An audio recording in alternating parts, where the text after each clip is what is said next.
What's going on, Ansel?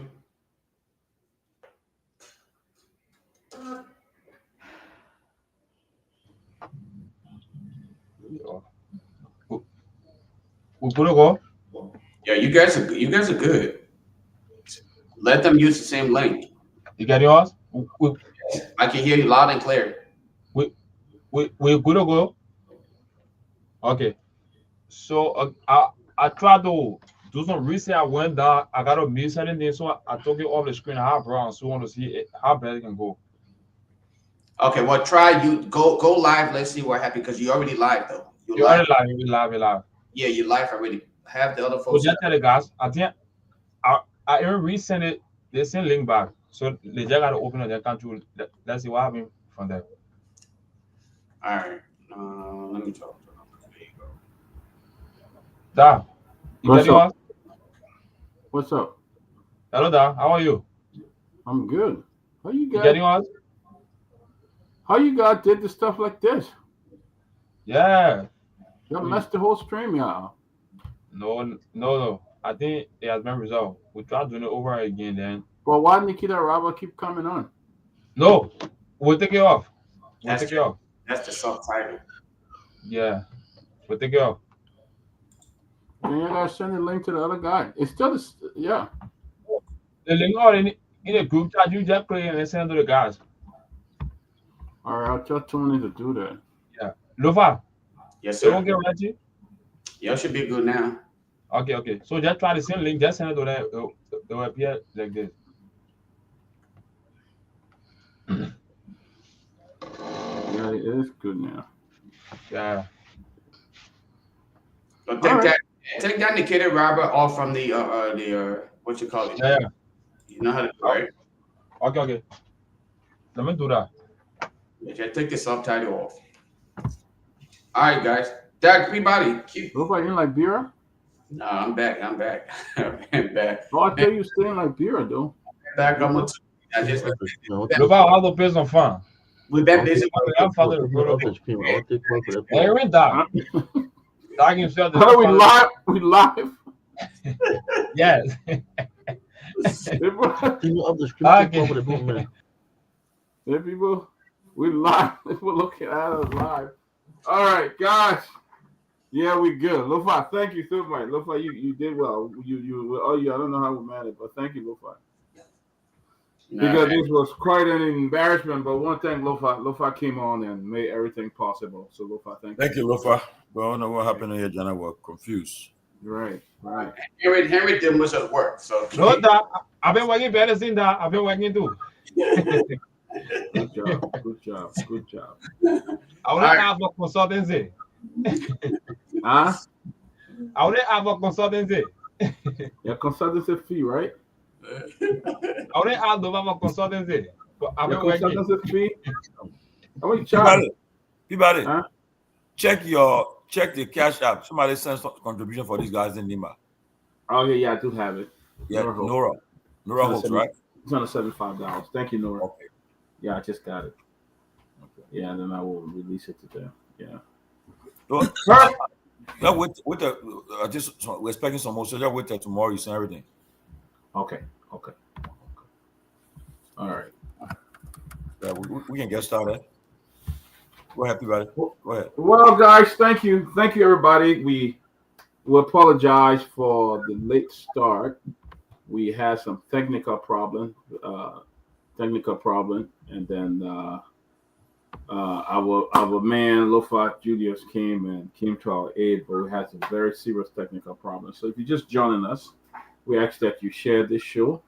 We're looking forward to having a very, very fruitful conversation here tonight with the folks from the Alternative National Congress, the ANC.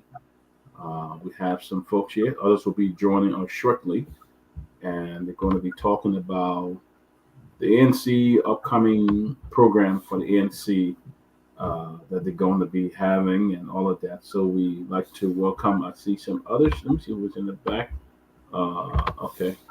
But gosh, we want to welcome you, Mr. Emmanuel George, Mr. James K. Wah, the senior brother, James K. Wah. It's good to have you.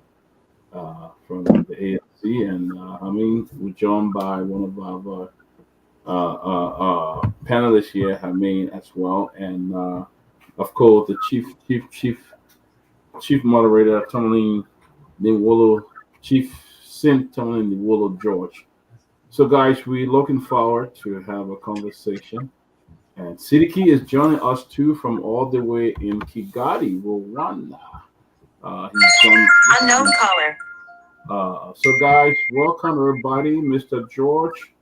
Let's begin with you. Introduce yourself, and then we go to Mr. Y, and let us know why you guys are on tonight. Why you guys are on tonight? Good evening, everyone. Tamalin, Dr. P. Vale, Hamed, good to see you on this show. And Siddiqui, good to see you again. My name is Emmanuel George. I'm a member of the Convention Planning Committee for the 2025 ANC Global Convention that is taking place in Philadelphia, the state of Pennsylvania. I'm here along with others, James Y, and then Rodney will be joining us soon to have a conversation around the convention that is coming up and to encourage all members of the Alternative National Congress in diaspora in the United States. Specifically, I know some of our members will be coming from Europe to come out to Philadelphia next weekend for the first global convention since the 2023 presidential and legislative elections. Thank you. Great, Mr. George. Let's go to our senior brother, James Y. Good evening. Can you hear me? Yes, sir. Okay, my name is James Christian Y. Senior. I am the vice chair for the Convention 2025 committee, and I am excited to be here to promote reconciliation and unification, not just for members of ANC, but for Liberians as a whole, because I feel that we can do so much better. So I thank you very much for inviting us here. All right, and of course we have Sidiki Kraman. He's also from the ANC. He let us know. So Sidiki will give the opening, and then we'll go to my two panelists that will give the opening, and then we'll go into the show. Sidiki, can you hear me?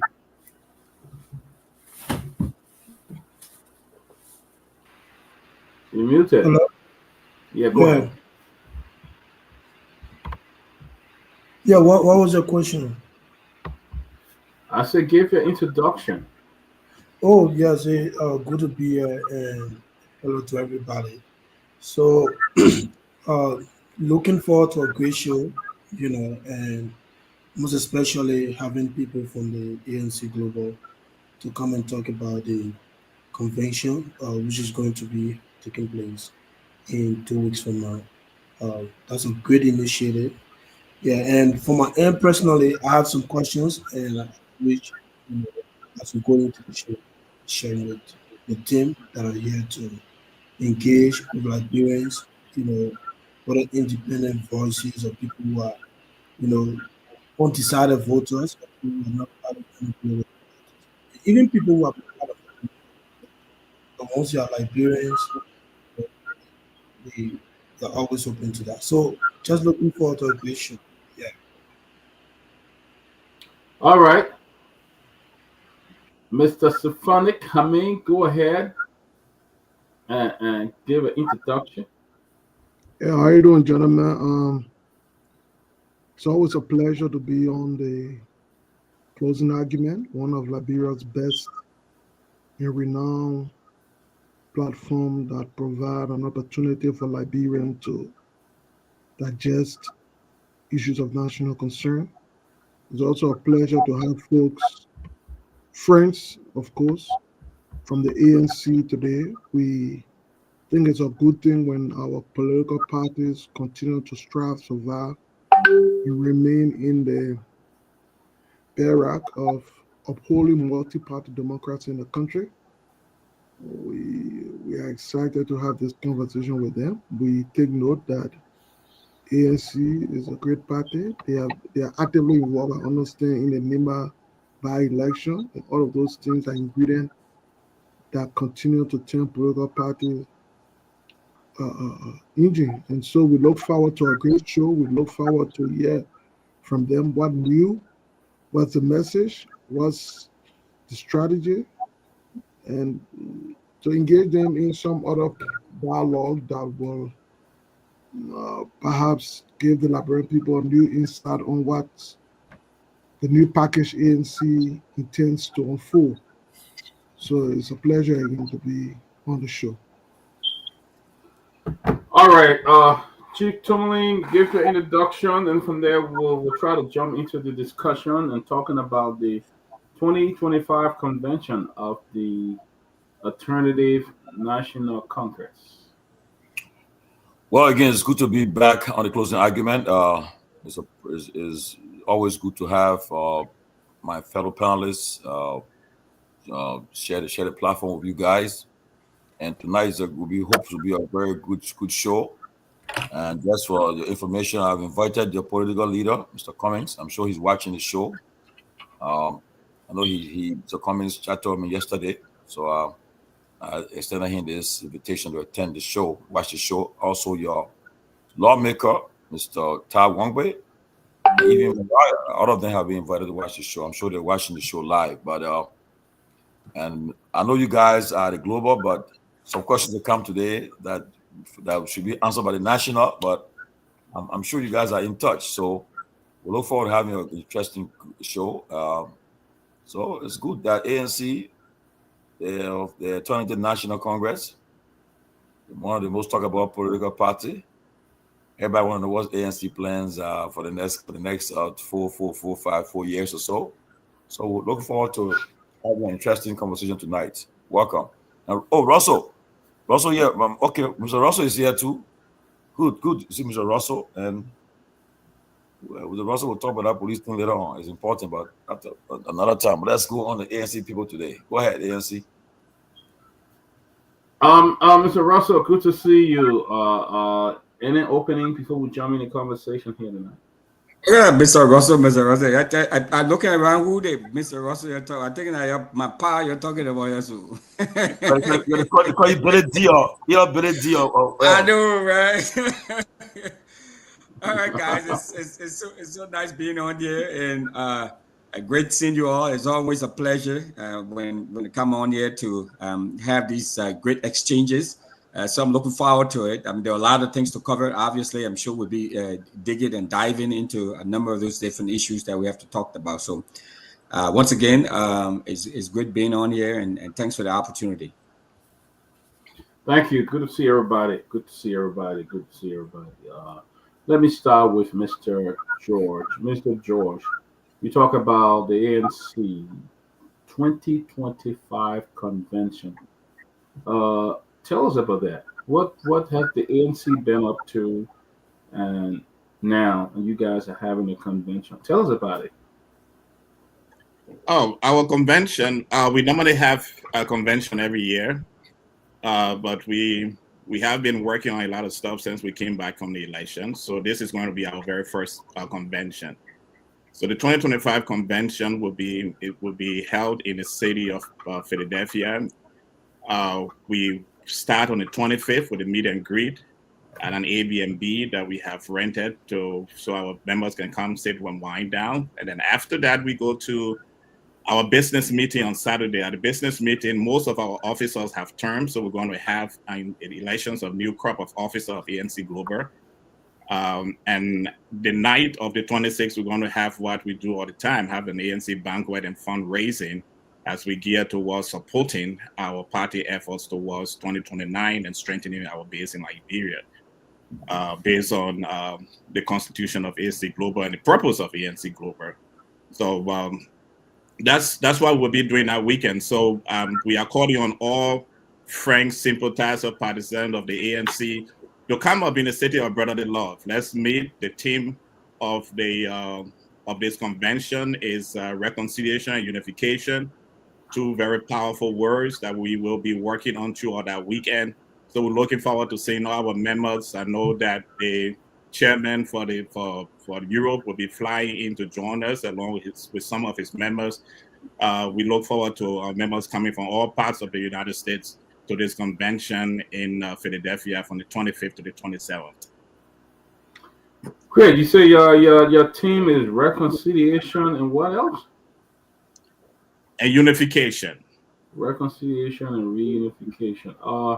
Mr. George, my second question here is one thing that since the last election, little has been heard of the ANC. Just recently, until we heard Mr. Cummings speak, and at recently the press conference, and we've been speaking all over. What is going on in the ANC? What is going on?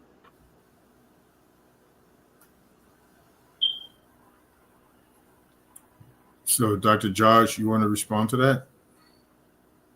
Maybe Mr. Watt. Mr. Watt can respond.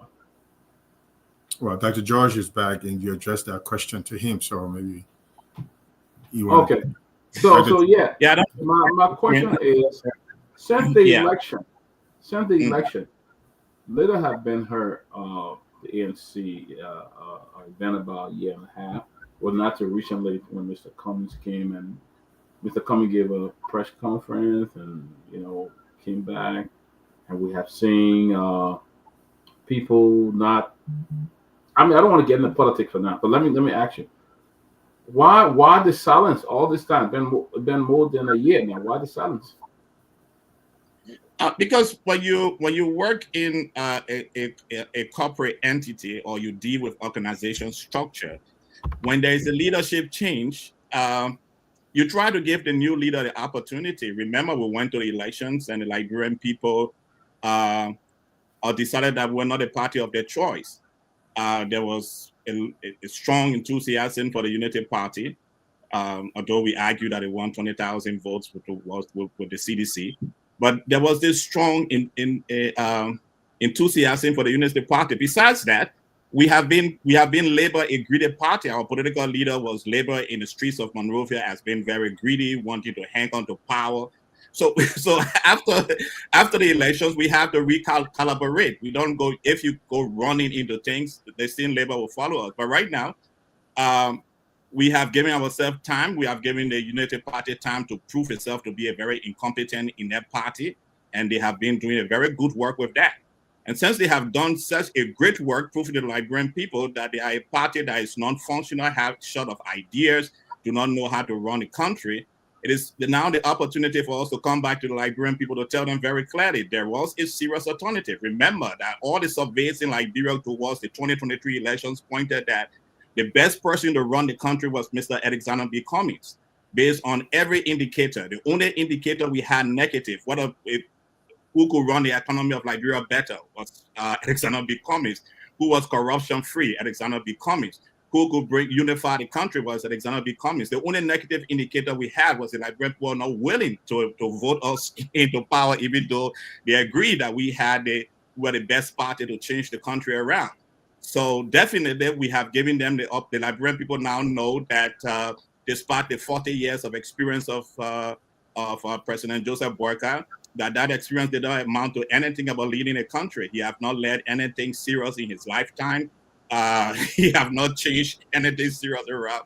And now that is glaring, and the Liberian, if you walk the streets of Monrovia, Dr. Pibale, you came from Liberia recently. Some of us go in and out of the country. You walk the streets of Monrovia, you see how the Liberian people are more destitute than the last administration. So definitely this is an opportunity for us to come back and tell our people that you have hope. There is a great news for you. There is a gentleman by the name of Alexander B. Cummings. There is a political party, the Alternative National Congress, and we have the manifesto and the capability to change this country around. Don't lose hope.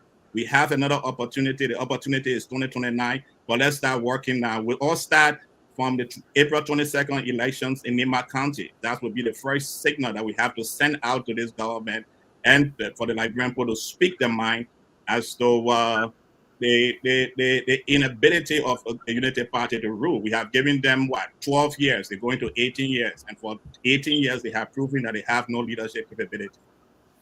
All right, I want to keep it to the convention because we'll get into politics later. Let's talk about what. Yeah, I'm sorry. I've been warned.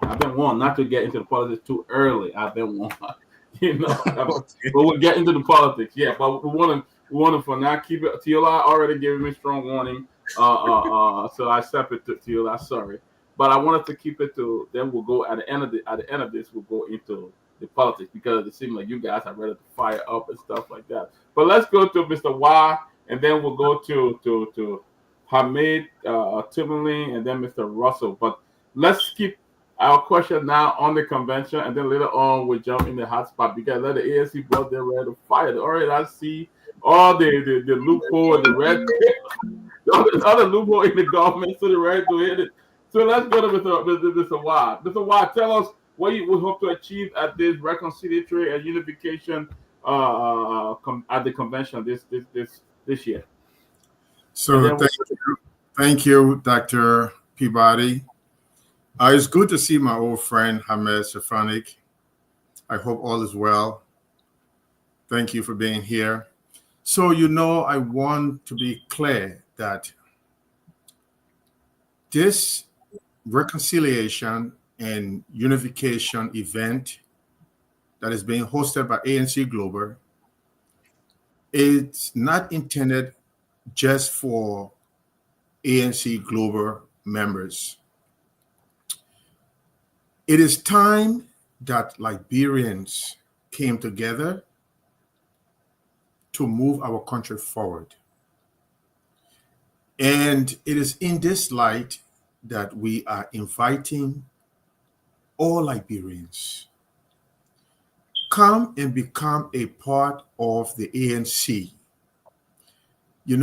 Maturity is not just sticking to one political party that is failing you at all costs because you want to be associated with a political party. Wise man changes. And when you come and become a part of ANC, you will realize that we are a diverse group of Liberians. And we encourage all Liberians to come and take the leadership role in ANC so that together we can move our country forward. We have the right team. We have one of the best leaders in the whole world in Mr. Alexander B. Cummings. That is not even an exaggeration.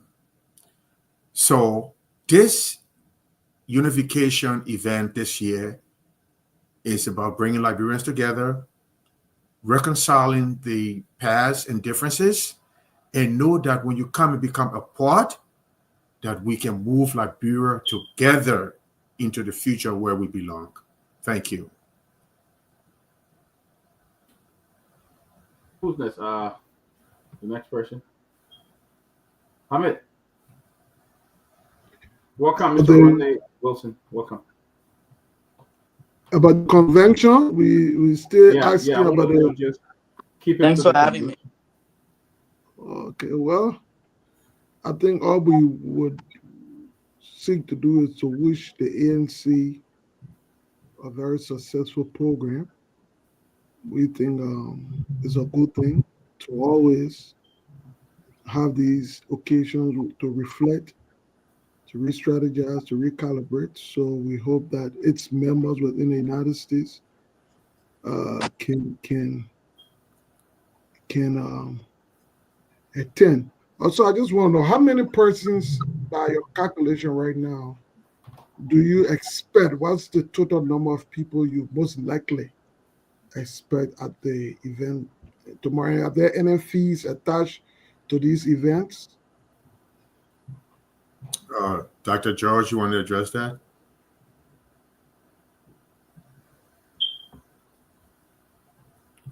We cannot hear. I'm sorry? Can you address that? Sure.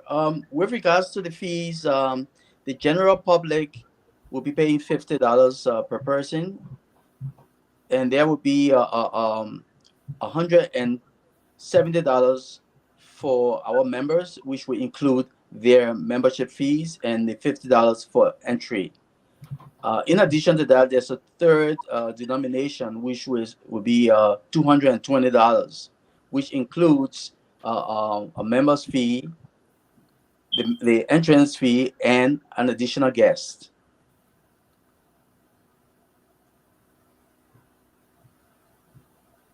So is it more of a social event as opposed to political? I mean, what's the nature of the event, considering that people will be paying to attend? What kind of program you intend to have? Can you just give a little picture of it? Sure, if I may. The Actually, it is going to be a convention, in as such that we are, as an institution, going to get together so that we elect new corps of officers. In so doing, we also want to ensure that we enlighten the Liberian populace in the diaspora of who we are, how we intend to move forward, and how we want to ensure that we can have their support, as well as people who are still on the fence about ANC. We intend, not only is it going to be a social event, it's going to be an event where people can also meet up and talk, discuss issues on Liberia, as well as formulating an institution that will be self-sufficient and self-supporting moving forward.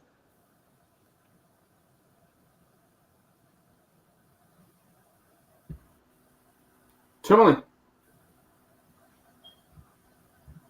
Okay, guys, again, welcome again. But you know what's surprising, man? People ask, I got any text messages yet, but what all you guys have been, man? You guys so energetic. And one of the problems I think ANC were facing in the past that the surrogates to put the message out there. And for what I'm seeing tonight, I mean, I hope maybe it will be a new day for the ANC, because you're sounding very, very, very enlightening. And in fact, since you talk about your convention, I got people calling me from other places who are asking me about it and telling me about the flyer. And they said that, and these are people who have not been involved in politics. Some of them have been on the fence, but apparently they've realized that the last 20 years, the two parties that have controlled the political days of Liberia, perhaps all interests have been lost in the two parties, from what they're saying now. So they want to maybe come on board. So my question is, this convention you're having, how are you going to attract people to make sure that people see you as a viable alternative for tomorrow? Because this should be a convention where I think you guys will be a single unit now. No more ANC USA, ANC Global, right? Be one now, right? Okay, let me just address that. My question not done. It will be one, right? It will be one. ANC has always been one.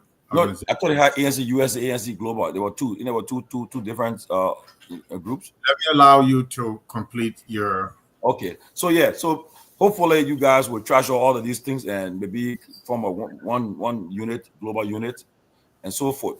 My question is, what are you guys going to hope to achieve? What are you guys going to do to make sure that from this convention, come up with leadership that people will say, well, people can gravitate towards your leadership and attract more people to come on board? And a lot of people now feel they feel very hopeless. They feel that Liberia is not Liberia is just on a path of I don't know how to call it, but Liberia is they're not comfortable with what's going on in the country, and they want a new beginning. So you have opportunity to attract people to gravitate towards your party. So what are you going to hope to achieve from this convention that will make people to come towards your party? So first of all, I would like to clarify that after the elections, if you did not see activities from ANC Global publicly, doesn't mean that we are not hard at work privately. We have been doing a lot of work behind the scenes, getting prepared and looking at what transpired. And If you take a good look at our political leader, Mr. Alexander B. Cummings, he is a calm guy. He is very approachable, but do not be fooled by his calmness that he is not effective. He is very effective. And Liberians need to change their perception. Not everyone will be violent, will be yelling, and be insulting to get the attention of anyone. We presented our candidate. We presented our platform to the Liberian people. And as such, you guys in the press should be critical of what transpired in the last election, especially when Mr. Cummings had a conspiracy by CDC and UP against him. And in the past election, there was complaint filed by Mr. Cummings and others that were ignored by the Election Commission. We did not see you guys from the media being critical, trying to find out what exactly happened, pushing the Election Commission to accept the request, pushing the Supreme Court. We did not see that. So if the Liberian people are not willing to stand up for their own benefits, then the ANC is not going to fight any issue. We are going to allow the decision to stand. And again, we are presenting to the Liberian people an alternative. So this election is to reconcile Liberians of all worth, of all or tribes, of all ethnic groups, to come together to see how we can move Liberia forward, not based on political party affiliation, but based on country first. So again, we are hoping to be more visible in the public. We're looking forward to a media platform to engage Liberians, to come and become a part of ANC, and to look at the vision of the leaders of ANC, including our political leader, Alexander B. Cummings, so that we can move Liberia forward. Thank you. So, Mr. George, if I will add why the convention, if I may add, if you won't mind, is that after the 2023 elections, there were several things we decided to work on. First was to do a postmortem, what we did right and what we did wrong, and submit a report on that. Mr. myself, and some other members of Global and Liberia work on that. After that, we as a political party have to look ourselves. There were many things that happened in the last election cycle. First of all, some of our members they didn't want us to join the CPP. Those members were disenchanted when we joined the CPP. Some of them jumped ship. Some of them stay on ship, but they were not as enthusiastic or as energetic as when we had the political party, the ANC. When we joined the CPC convention, the CPP marriage, some of our members in that marriage did not feel that the voices was heard. So some of them pulled back. And then at the end of the first round, when we as a political party endorsed the CDC, some of our members were not excited about that endorsement of the CDC. Some believed that we should have been a neutral party. So when we talk about reconciliation, it's to bring those very members of the ANC, enthusiastic members who left on this journey because of one disenchantment of another, back into the fold. That's the first part of the reconciliation, bringing our members back in the fold. Unification, yes, as you said, there were various ANC grouping. One of the strong things the political leaders told us in December 2013 into February 2024 was that he wanted a single diaspora organization, that especially here in the United States of America. And that is what we are working towards, because that's the second part of the unification, bringing us under one umbrella as a single diaspora organization in order for us to work as a team and as a unit towards our purpose. So it's not that we've been silent, as my brother James White have said. We have been the ANC did respond to the State of the Nation address, the annual message of President Burka. We did have a cleanup campaign, our party headquarters, where the political leader came out and some of our members came to the party headquarters for that engagement. We are currently engaging. We endorsed the candidature of Madame Edith Gongo-Red sometime last week, and our members have moved into Nima County to support that. So we are not, we have been making statements. We have not been as loud, and I will agree with you, we are not being as loud as we were in the last election cycle. But it's time for us to, it was time for us to just recalibrate, as I said before, give the Unity Party government a chance, because many of you, as my brother said, many people in Liberia on the streets of Monrovia view that Mr. Cummings was the ANC and Mr. Cummings was quote unquote a greedy party. We were not willing to be second. And now the Liberian people are seeing it for themselves. If many of you work, if you work in most parts of the world and you're looking for a higher appointment, normally you get a letter of recommendation from your boss. So when Mana Eddie Johnson Sirleaf did not recommend Mr. Joseph Boyka, many of you did not understand what is happening. But right now we can see that this government is not as everybody believes it to be. The leadership is almost dead on arrival. So it's not our duty to bring our party together.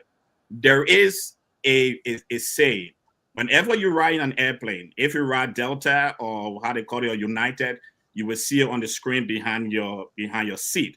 If you ride Spirit or Frontier or other weaker airline, the air hostess will come up. And these air hostess normally tell us these words. In the case of emergency, the oxygen mask is going to drop. And once that oxygen mask drop, take the mask and put it to your nose first before you help another person. So what the ANC have been doing is to make sure that we have enough political entity so that we can take the bull by its horn. And our convention in Philadelphia gives us this opportunity to bring our various groups together, to bring our party in the diaspora together, to re-strategize and get ourselves ready to support our political party in Liberia. Wow.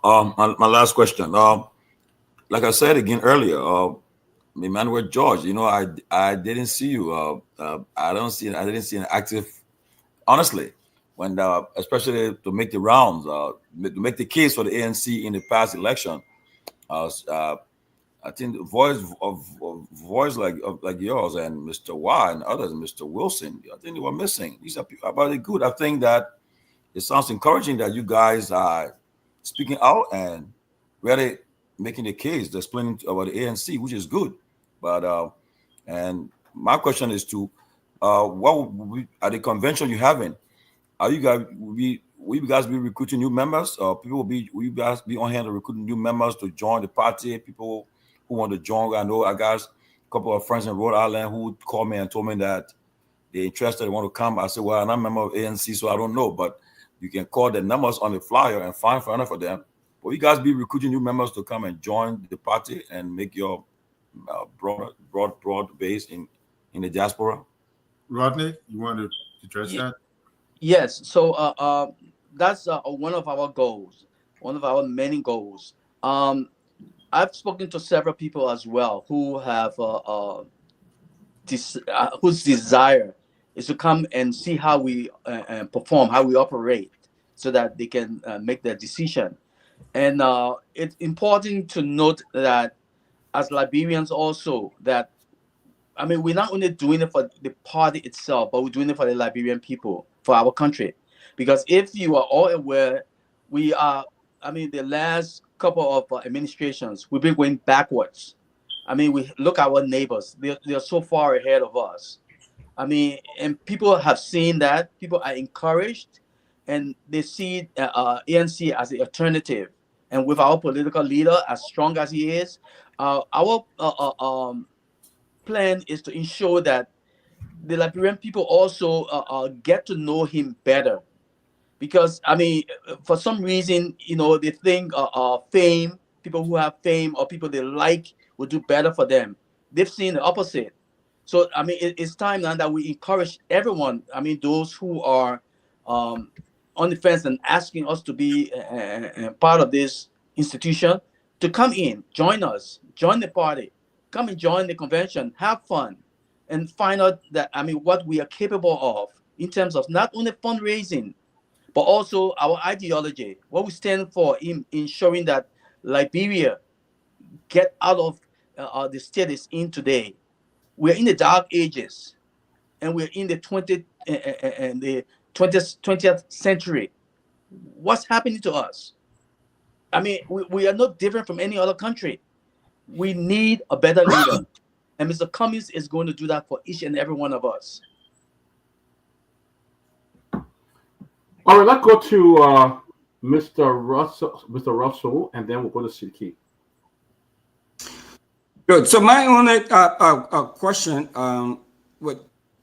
my first question is that now, I heard you all say that, I mean, it seems like it's a foregone conclusion that Mr. Cummings is the standard bearer of the ANC.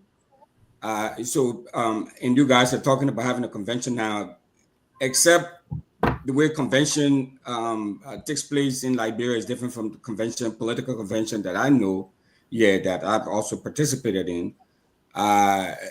So to have the standard bearer decided on who's going to be the standard bearer already, when the convention has not taken place yet. Is this a coronation, or is this really a convention? So I mean, we already know who's going to be the head of the ticket. So why are we calling it a convention? So I want let me address that. Yeah, go ahead. Okay, so first of all, we did not state that Mr. Alexander Cummings is the standard bearer at this time. He is our political leader, and it is our individual opinion that he is the best person qualified to move Liberia forward. That does not mean that he is the standard bearer. We need to clarify that, and we need to have the comprehension on the subject matter and not move away to try to indicate or assert something different. We need to be careful about that. So I just wanted to clarify that he is the political leader, and it's our individual opinion that he is the best person to move our country forward. We are open to a convention, and we are open to anyone aspiring to be the political leader of ANC. Thank you. If I may, so do you also expect that there will be some challenges at this particular convention? There will be folks there who are going to challenge Mr. Cummings. I mean, are you guys? Is that what you all are saying? I mean, the opportunity will avail itself, but are we seriously saying there will be folks who are going to go to the convention who will challenge Mr. Cummings for the standard bearership of the ANC? No, I'm sorry. May I? Right, now there are two different conventions. Okay. The convention that's being held here in Philadelphia is only for a global election. Has nothing to do with the standard bearer or having to elect a standard bearer. It's only for officials here in the United States, in the diaspora, who have turned out. So that's why we're having this election. It has nothing to do with Mr. Cummings. The main reason why we do that here also, and our purpose here, is to ensure that we have a strong institution here in the diaspora, where we can support ANC Liberia, where that convention will be held, and where they will be making that decision as to who the standard bearer is at that time. So there are two different conventions altogether. Dr. George? Oh, no, you're right. I mean, my dear brother Russell, sorry we didn't educate you on the structure of the ANC. The ANC has its headquarters in Monrovia, Liberia, with an executive committee that convenes a convention in Liberia. All decisions concerning the political leader, the standard bearer, and other leadership of the parties is made in Liberia at the party's convention. But the ANC have a branch here, a branch outside of Liberia that we call ANC Global, that that have members in Europe, in Asia, in Africa. Sidiki is in Rwanda, Canada, and North America. So global ANC Global has two major functions. One, ANC Global is responsible for fundraising and financially supporting the party in Liberia, and two, ANC Global is responsible for supporting the party with strategic decisions. So when we have our convention here, we end most of our convention with a fundraiser that support the work of ANC in Liberia. So we do not make that decision. But every political party at the end of an election, before political parties go to convention, at the end of a convention, the standard bearer of the political party automatically becomes the political leader. So Mr. Cummings is now the political leader because we are not in an election year. And the party in Liberia have not gone to a convention. And until that time, a convention finds a new political leader and another convention finds a standard bearer. Mr. Cummings continues to be the political leader of our party. And we believe that he is the best candidate for Liberia in that position. All right. Thank you. Sidiki wants to come in. Yeah. Again, good to be here. And, so basically my question is going to be like similar to what Brother Timoli asked about the different groups, the different diaspora group we've had in the past years. So to my understanding, a few months ago, there was a team set up to put together a one global team instead of because we've had ANC Global, and the ANC Global is in the US. That's a fact. And then we've had ANC UK, in different chapters in the diaspora. So there was a team set up to put together one group.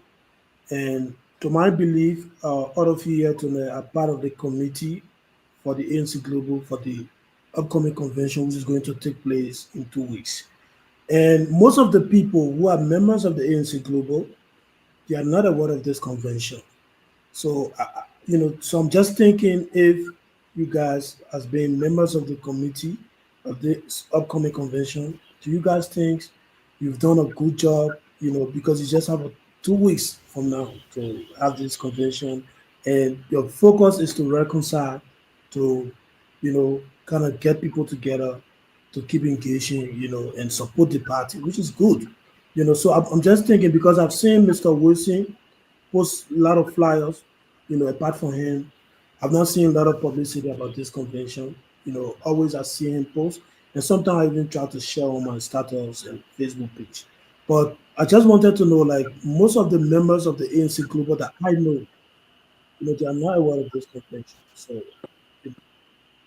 I'm just thinking, how you guys going to, with limited time we have, just 2 weeks from now? Okay, so first of all, I want to clarify something to you and to everyone here.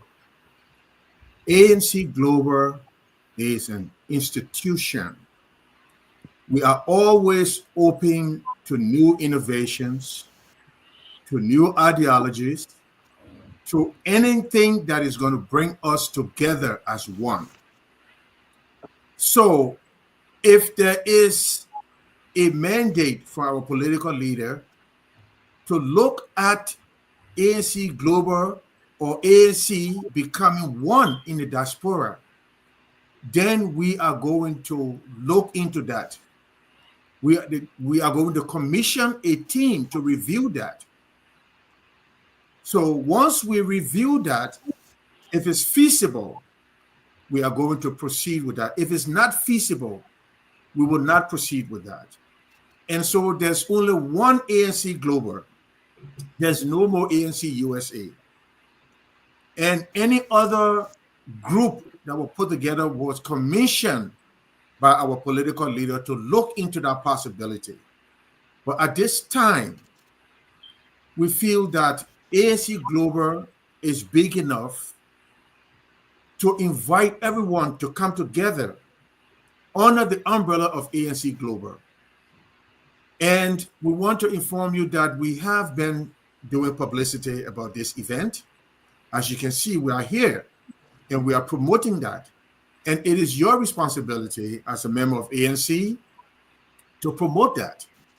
So I can assure you that we are going to have a successful convention, and we are inviting everyone, members of ANC and the general public, to come together to know that your voice can have weight as member of ANC Global. Thank you. Okay. Yeah. And Mr. Siddiqui, that's a very wonderful question. Thank you so much, James White, for picking it up. I just want to add to it for you. Yes, the political leader, they call for one diaspora organization. So let me enlighten you a bit. Yeah, there were 3 organizations here in the U.S. when the last election. There was CPP USA. CPP came to an end on April 15, 2024, right? So with the end of CPP arrangement, the CPP USA, which was a combination of members of the ANC and members of the Liberty Party, that arrangement came to an end. So there's no CPP USA existing right now. Right? The next group you talk about was ANC USA. ANC USA automatically, the term or whatever registration was canceled by the state secretary, the secretary of state of the state they are registered in. So there's only one recognized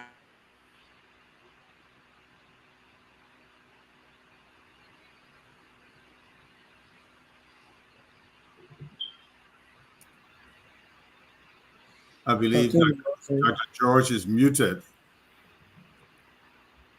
But it seems like he's frozen. Yeah, let me just continue until he gets back. There is only one recognized ANC Global organization. I'm sorry, I don't know why my internet keeps going. Go ahead, So right now we have only one recognized ANC body.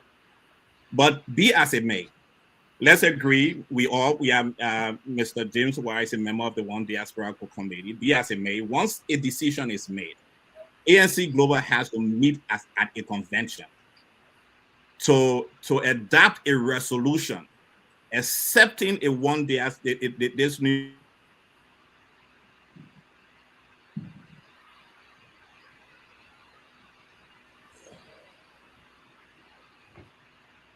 I think Dr. George is muted again. Yeah, Mr. Wilson, Mr. Wah, would you want one of you guys like to ask something to that? So look, let me just say that the only legitimate organization is ANC Global, and this is not just based in America. It's universal. All of the factions of ANC Global are part of ANC Global. So it is not just based in the United States. It is in most of the countries. And secondly, we hear about a one diaspora. This is a committee that was set up by the political leader to look into the possibility. And like I said, ANC Global is big enough. We encourage people. And I was a part of that committee. Okay. And by reviewing all of the intricacies, I think that global is the way to go. And so we do not want anybody to misconstrue the fact that they have different ANC Global or one diaspora. No. A committee is different from a registered entity. ANC Global is the only registered entity in America and other parts representing and responsible to provide the support as the party on the ground request. There's no other registered entity. Thank you. Doug, are you back? Yeah, so I'm sorry, I don't know what's going on with my internet, but But yeah, Siddiqui, so that's the point I wanted to make. Be as it may, right? Whatsoever resolution is passed by the One Diaspora Committee have to be adopted at the convention of ANC Global. It's at the convention we will adopt that resolution.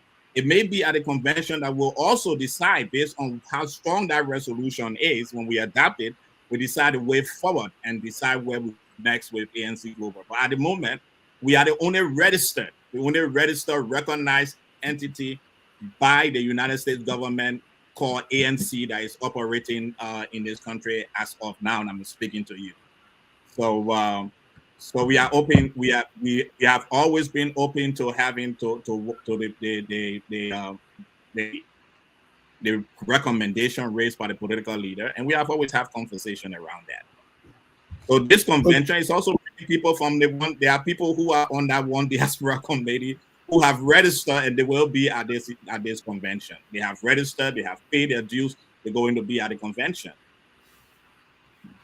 Okay, that's wonderful to hear. So my second question or second point is going to be like this. So to my understanding, not questioning the you know the legitimacy of the ANC Global. That was not my point. After the 2022 election, there were different mixed feelings, both from people on the ground and people in the diaspora, especially from the ANC Global, which, is noted for sponsoring or supporting the team on ground, and all of that. So I believe a lot of people wanted different change in leadership, in the global. So that's why I think the recommendation came in to kind of form one diaspora group, with different maybe new faces and all of that. But as you are going to the convention in 2 weeks, I wanted to know if this convention is going to be about, changing the full leadership of the ANC Global that we all knew. Like for example, Elias Mongo was the chairman of the ANC Global. So I wanted to know if those positions are going to be out for people, for new faces to come up and run. If yes, have you guys getting people who have say, look, I'm stepping up to be chairman, to be secretary general, to at least ensure the members? Because the thing is, the reason most of the people that I know, you know, not even motivated to want to attend this convention because they think that the same old folks is going to be part of the, it's still in the leadership, or they are going to be dealing with these same people. So I'm just thinking if you guys have had people stepping up to take leadership, and that is going to be taking place in this convention. Rodney? All right. Yeah. So, Siddiqui, this is what I'll say to you. All right. There are a couple of things that you may not be aware of, and something you said also that probably you were misinformed that people were not coming or people didn't know about the convention. That is not true. All right. With regards to moving forward with the elections, the reason why the convention is being held is because all of the leaders have termed out. Okay, um, and that's why we are having new corps of officers come in. And yes, there are a lot of people who are excited about that. But this is what I'll say to you: I have no doubt that the leaders that are coming in will follow and do uh, uh, um, take the institution to a different direction. Okay, uh, not saying that the prior leaders didn't do well; they did very well. But in any institution, you also need to change. You need innovation, and that's why this convention is about. We want to move ourselves into the 21st century, and that's why I'm saying to you that the reason why, again, the main reason why the convention is being held is because all of our leaders have termed out. Okay, so let's get that clear. Not because they didn't do a good job, or because we think we just need a change, or people are crying that or, I mean, the changes guys they're not doing well. No, they did very well, given the time and the opportunity that they had. It's now time to move to a different direction, but with the same objective of ensuring that ANC becomes the party of the future and the party of Liberia that Liberia deserves. And just to reiterate, I want to be very clear. Those leaders that are leaving were some of the best in the history of ANC. They stirred the ship under very extreme and difficult conditions, very intellectually inclined. They were visionaries, and they will guide ANC Global through our future endeavors because they are an invaluable resource for us. So I just want to clarify that. We have some of the best of the best. Thank you. Okay. All right. I think I've exhausted my question. You exhausted. But let me ask you a question. You guys, I think too many asked it earlier that you guys are trying to.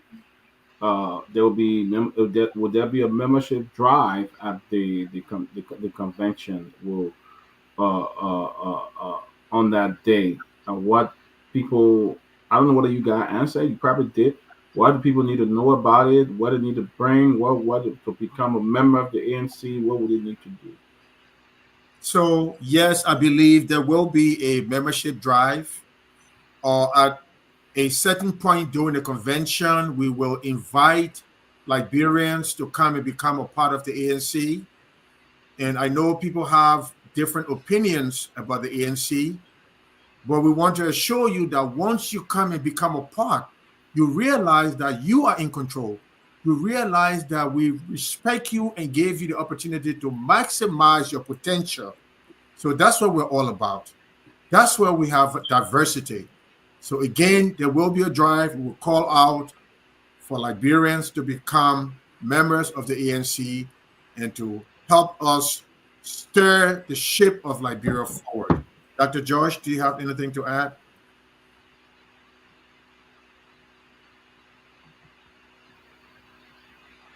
You are muted.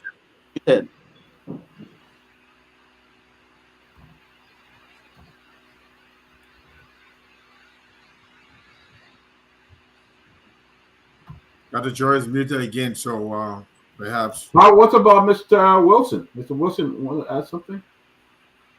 Well, I think Mr. JY said it all. I mean, we are going to the convention with a white sheet, so to say. And what I mean by that is we're going to the convention with open arms to embrace each and every one that is want to be a part of the institution. We have no prerequisite for that. We are ensuring that all Liberians who want to be a part and partake in the change of Liberia are welcome to be a part of the convention. All right, I know we you guys are going to the convention on the I believe it's the what day is this convention? Is it in It's in Philadelphia from the 25th to the 27th of April. What days? What month is that? Of April, I said. Oh, April. So we probably next week. Is that next week? Next weekend. Yeah, next weekend. Next weekend. That's interesting. I mean, it's almost around the corner. Just around the corner. And we want to encourage you guys and those who seeking to be part of the ANC, friends, well-wisher, and those who just want to know about the ANC. You guys got to come on next week. They're going to be having the convention in Philadelphia. So I think it will be a great thing for you guys to come if you want to hear more about the ANC. But you guys talking about a change. Y'all want to bring change to Liberia. Y'all want to, unite the people. Tell me now, okay? You're going to be having this great convention. Your political leader spoke the other day. He endorsed one of the candidates in the race in Nima County. ANC endorsed them. Tell me, what kind of change Liberia need right now, guys? So, what we need in Liberia is accountability, proper planning, and effective implementation. And I can assure you that the visionary that we have, is no other than ABC. It is simple as ABC. Look, Liberians, panelists, we always try to find something with some of our best. Nobody's perfect. Even in these United States and around the world, people with much greater faults are respected by their peers. We have one of the best in the world. Clean sheet for over so many years. Integrity, earn everything he has. Respected in the whole world. An individual that came from a humble beginnings that went out into the world with nothing, no connections, nothing, and achieved the highest status, the highest echelon in the world. And Liberians, instead of elevating our own, we throw all kind of insignificant jobs. We are envious. We don't respect him. That is wrong. We should elevate our own. If we don't, nobody is going to do that for us. And if we continue, we are not going to have anyone that is respected by others out of our country, by our neighbors, because we put all of our best down. And I can assure you that the kind of change that we're looking for is within Alexander Cummings. His characteristics set the stage and set the bar at the highest level. Look at his achievements. Look at his dominion. Look how he carried himself. He has the vision. He has the technical acumen. And it's up to us, some of you guys in the media, when it's time for politics, you forget about those things. You don't look at the critical issues. You don't bring about the kind of accomplishment that is required, that have been done in the past, and you say something else. So again, the kind of change that we're looking for is with Alexander Cummings at the helm, and with all Liberians coming together, bringing the skills and the resources and moving Liberia above tribalism, above political party affiliations. We should ask the difficult question of all the candidates. Don't just allow somebody to just say, oh yeah, running, no debate. The press do not organize themselves to encourage debate. The press, you guys in the press, should be more critical if you want the kind of development and the kind of change that you're talking about. Collaborate with the universities and other businesses and make sure that you promote constructive debates amongst any candidates so that we can hear the vision, so that we can hear the plan and understand where they're leading us. Don't just jump on and be going to wherever political party that pay you. Be critical so that we can put the right plan together with all Liberians, and then we'll be successful. Thank you. All right, let's go to, is Hamed still there? Let's go to Hamed and let him finish so that he can ask his question. So we kind of mentioned it, but we want to continue to focus on the program for next week, but we want to just bring in some politics because you guys talking about reconciliation, you guys talking about unification, you guys talking about change in Liberia. That in fact, Mr. George started with a heavy fire on the current leadership and all of that. I believe you guys have seen the loophole, how this government is really leaking. And so let's focus on that. So I'll go to Hamed, and Hamed can ask his question. But let us also not forget to focus as well on the program next Saturday. Yeah, so I think by 2029, it will make Comey tear attempt to the presidency, if I'm not mistaken, thereby making him the highest ranking in terms of, since Madam Salif, in terms of political leaders who have contested the presidency. I think unarguably everybody tend to somehow agree that Comey, he comes with a lot on the table. and so it is the ANC.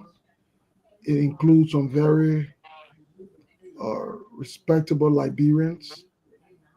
But the question now for the grand game is what will the ANC try to do differently? Because I think not many people will argue against some of the things you claim about Coming, that he's one of the best, he's our brightest, he is. But I think the challenge has been electability.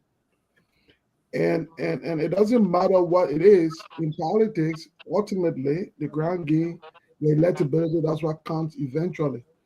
So what is it that you said that you did a reevaluation of your entire process? What is it that you think going forward? I know 2029 is still far away, but as you lead to 29, that you think you could do a little differently to enhance Cummings or the ANC electability, considering that at least in terms of name recognition, there'll be a third time in the process. Everybody since Madam Salim, who attempted the presidency once or twice, at least in the third term, at most won it. So what's the new message? What's the new effort? What's different? That's my first question. Rodney, you want to get a Yes, take on that? sure. All right, so let me say this to you. Look around you. If you're in Liberia, look around you. I mean, have your life gotten better? Okay, have your life gotten better since you had Mr. Boyka as president? And the answer is no. I mean, I've had so many people call me asking for things because they cannot afford it under the current regime in Liberia. Look at the healthcare system. People are still flying family relatives to neighboring countries. It's a sad state of affairs. I mean, people can hardly find food to eat because they cannot afford it. Now, is that what we want going forward?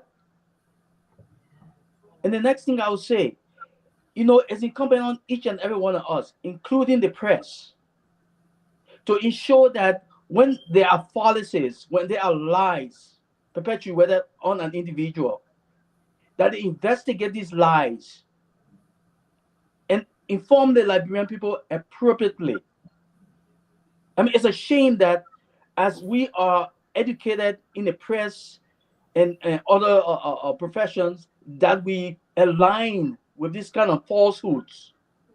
It's unfortunate because we realize that we are fooling our own people. We have our people going in the same cycle each and every term of an election. Now, it's not only us as an institution to do so, to effect that change. It's each and every one of us on this line that we talk to our friends and family in Liberia to ensure that moving forward, that electability is not only an obstacle, but to be ensure that we inform our people accurately about the plans that the ANC under its political leader has for Liberia moving forward. Thank you. So I want to add to that. Okay. I want to add to that. I want you to understand right now that the grand game in LRP will be heavy. New innovations that you have never seen before. Every breath of Liberia will be touched. And we will respond to any lies. Will be aggressive in telling the truth. And this is a whole new perspective at the polling station, exit poll, and cameras, and a whole team that you have never seen before. And let me tell you, this is the last stand. So me personally would be in LRB. I want you to understand clearly that for me, I've been quiet. But I can attract as many young people, the grassroots people in Liberia, because when we were running things in Liberia, there were no George Weah. George Weah myself were the same crowd of ball, but they could not touch my toes in soccer. I was already playing first division. George Weah was on 12th Street with goalkeeper. the Liberian regular kids and the sports lover knows me. So when I reintroduce myself, it's a whole new level. And not only first division, I play high school ball. I won race Olympics 2 years in a row, whipping Georgia and Salisa in soccer. I play for the University of Liberia, starting number 10 in Liberia. The records are there. So when I reintroduce myself, it's a whole new level. Not only that, I played for Junior Lone Star when none of my peers were playing. And I went back to Liberia to play for Dubai, USA. So the records are there. And at this critical stage, when we go back to Liberia and we reintroduce ourselves and we tell the regular people, the sports lover, that this is the way to go, then the ground game is different with my brother. All right. But my friend, unfortunately, you wouldn't be the candidate. But anyway, for my second question, from what we observed during the last elections, we saw that, and I stand to be corrected on this, considering that I'm not a member of the ANC, but I think there was too much overreach of the quote-unquote diaspora ANC, the USA base, the USA partisan overreach compared to directing situation on the ground, wanting to control, wanting to direct the politics on the ground as if it was the politics in the United States, wanting to give perspective that were reflective of an American perspective as opposed to situation on the ground. And so a pivot to that question would be one. Desperation is sometimes a good thing in a leader, somebody who wants to achieve something. So how desperate this time around, as you said, the third and final round, how desperate is coming this time around for the presidency? And in doing so, with the USA or the global, try to minimize or not outshine the people on the ground and try to play the supportive, the back row, so that those who on the ground, those who understand the local politics, considering the politics is local, will actually be the one to push it and not interpreting it through the eyes and lenses of sitting in the United States. So I want to bring this into perspective. It is not the desperation of Mr. Cummings that is significant here. It is the desperation of the Liberian people for change, for real change, that is the issue. How desperate are Liberians for development and innovation in their country? Mr. Cummings do not have to be desperate. He has done more as a private citizen compared to George Weah as president, compared to Joseph Boyka, compared to Ellen Johnson Sirleaf combined. He has done more for Liberians. He do not have to show, he don't even speak about the things that he does. But the desperation will be in Liberians and the press. You guys, do not allow any funny business. While the ANC is going to do their part on the ground, do not allow any funny business to just slide. Speak about it. Do your research and go and dig. That is one point. The second thing is that I don't want you to misconstrue that ANC or USA were trying to dictate, were trying to do all these different things. In fact, it was the lack of ANC global involvement that could have brought more to the table in addition to those in Liberia. We are not going to separate us and say, oh yeah, stay away for the people in Liberia that know, you got to do this because you don't want. No, this is a teamwork. This is a collaboration of ANC members on the ground. We are going to be a real well-oiled machine this time around like you have never seen before. We have a well-planned strategy, and we will make the people to understand that tribalism is dividing us. You will not put your brother in a seat to fly a plane because he's your brother. So do not look at a person that is of the same tribe and think that he can lead those kind of messages will be propagated. You need a pilot, even if you don't know him. So I want you to understand that this is a whole new dimension that you're going to see in Liberia. I can assure you. Rodney, you want to say something to that? Yeah, sure. You see, it's unfortunate that you guys keep using the word desperate. You know, desperation is not what people should be saying. But it's a good thing sometimes. No, it's not. It's never a good thing when you're desperate. And Uh, the thing is, you and many other of the press have always been saying Mr. Cummings is desperate. Mr. Cummings is desperate. Mr. Cummings is passionate about his country. He's very passionate about his country, and he wants to ensure that we are on the right path, not desperation. Okay, let's get that straight. And I hope that we can erase it from our vocabulary going forward when we are talking about Mr. Cummings and how we intend to, improve the situation of the Liberian people who are desperate for change. Okay. Let's continue. We'll be taking calls by 7:30. We'll take calls. We'll be calling in. So we'll get ready to call to engage the ANC global leaders. When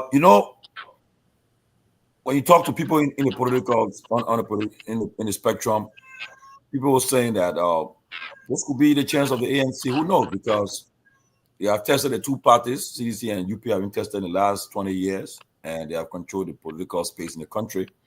And there's an opportunity for ANC to really strategize and come with the game. So my question is, what's the relationship between the ANC global and the national leadership on the ground? What's the relationship between the two groups? I mean, are you working together? So what's the relationship between the two groups? Okay, look, ANC Liberia is the political party on the ground. Yeah. I have a great relationship. Our standard bearer is in Liberia. So I want you to understand that our responsibility is to support ANC Global on the ground as the party on the ground request. Clear, we are in unison with our party on the ground. And we invite all Liberians to come and be a part of the change, real change. Cross your party lines. Come to a party that is here for Liberians. And let me tell you, when ANC come to power in 2029, it's not going to be about ANC. It's never. In fact, you will not even hear about ANC anymore. You will hear about Liberia and Liberians.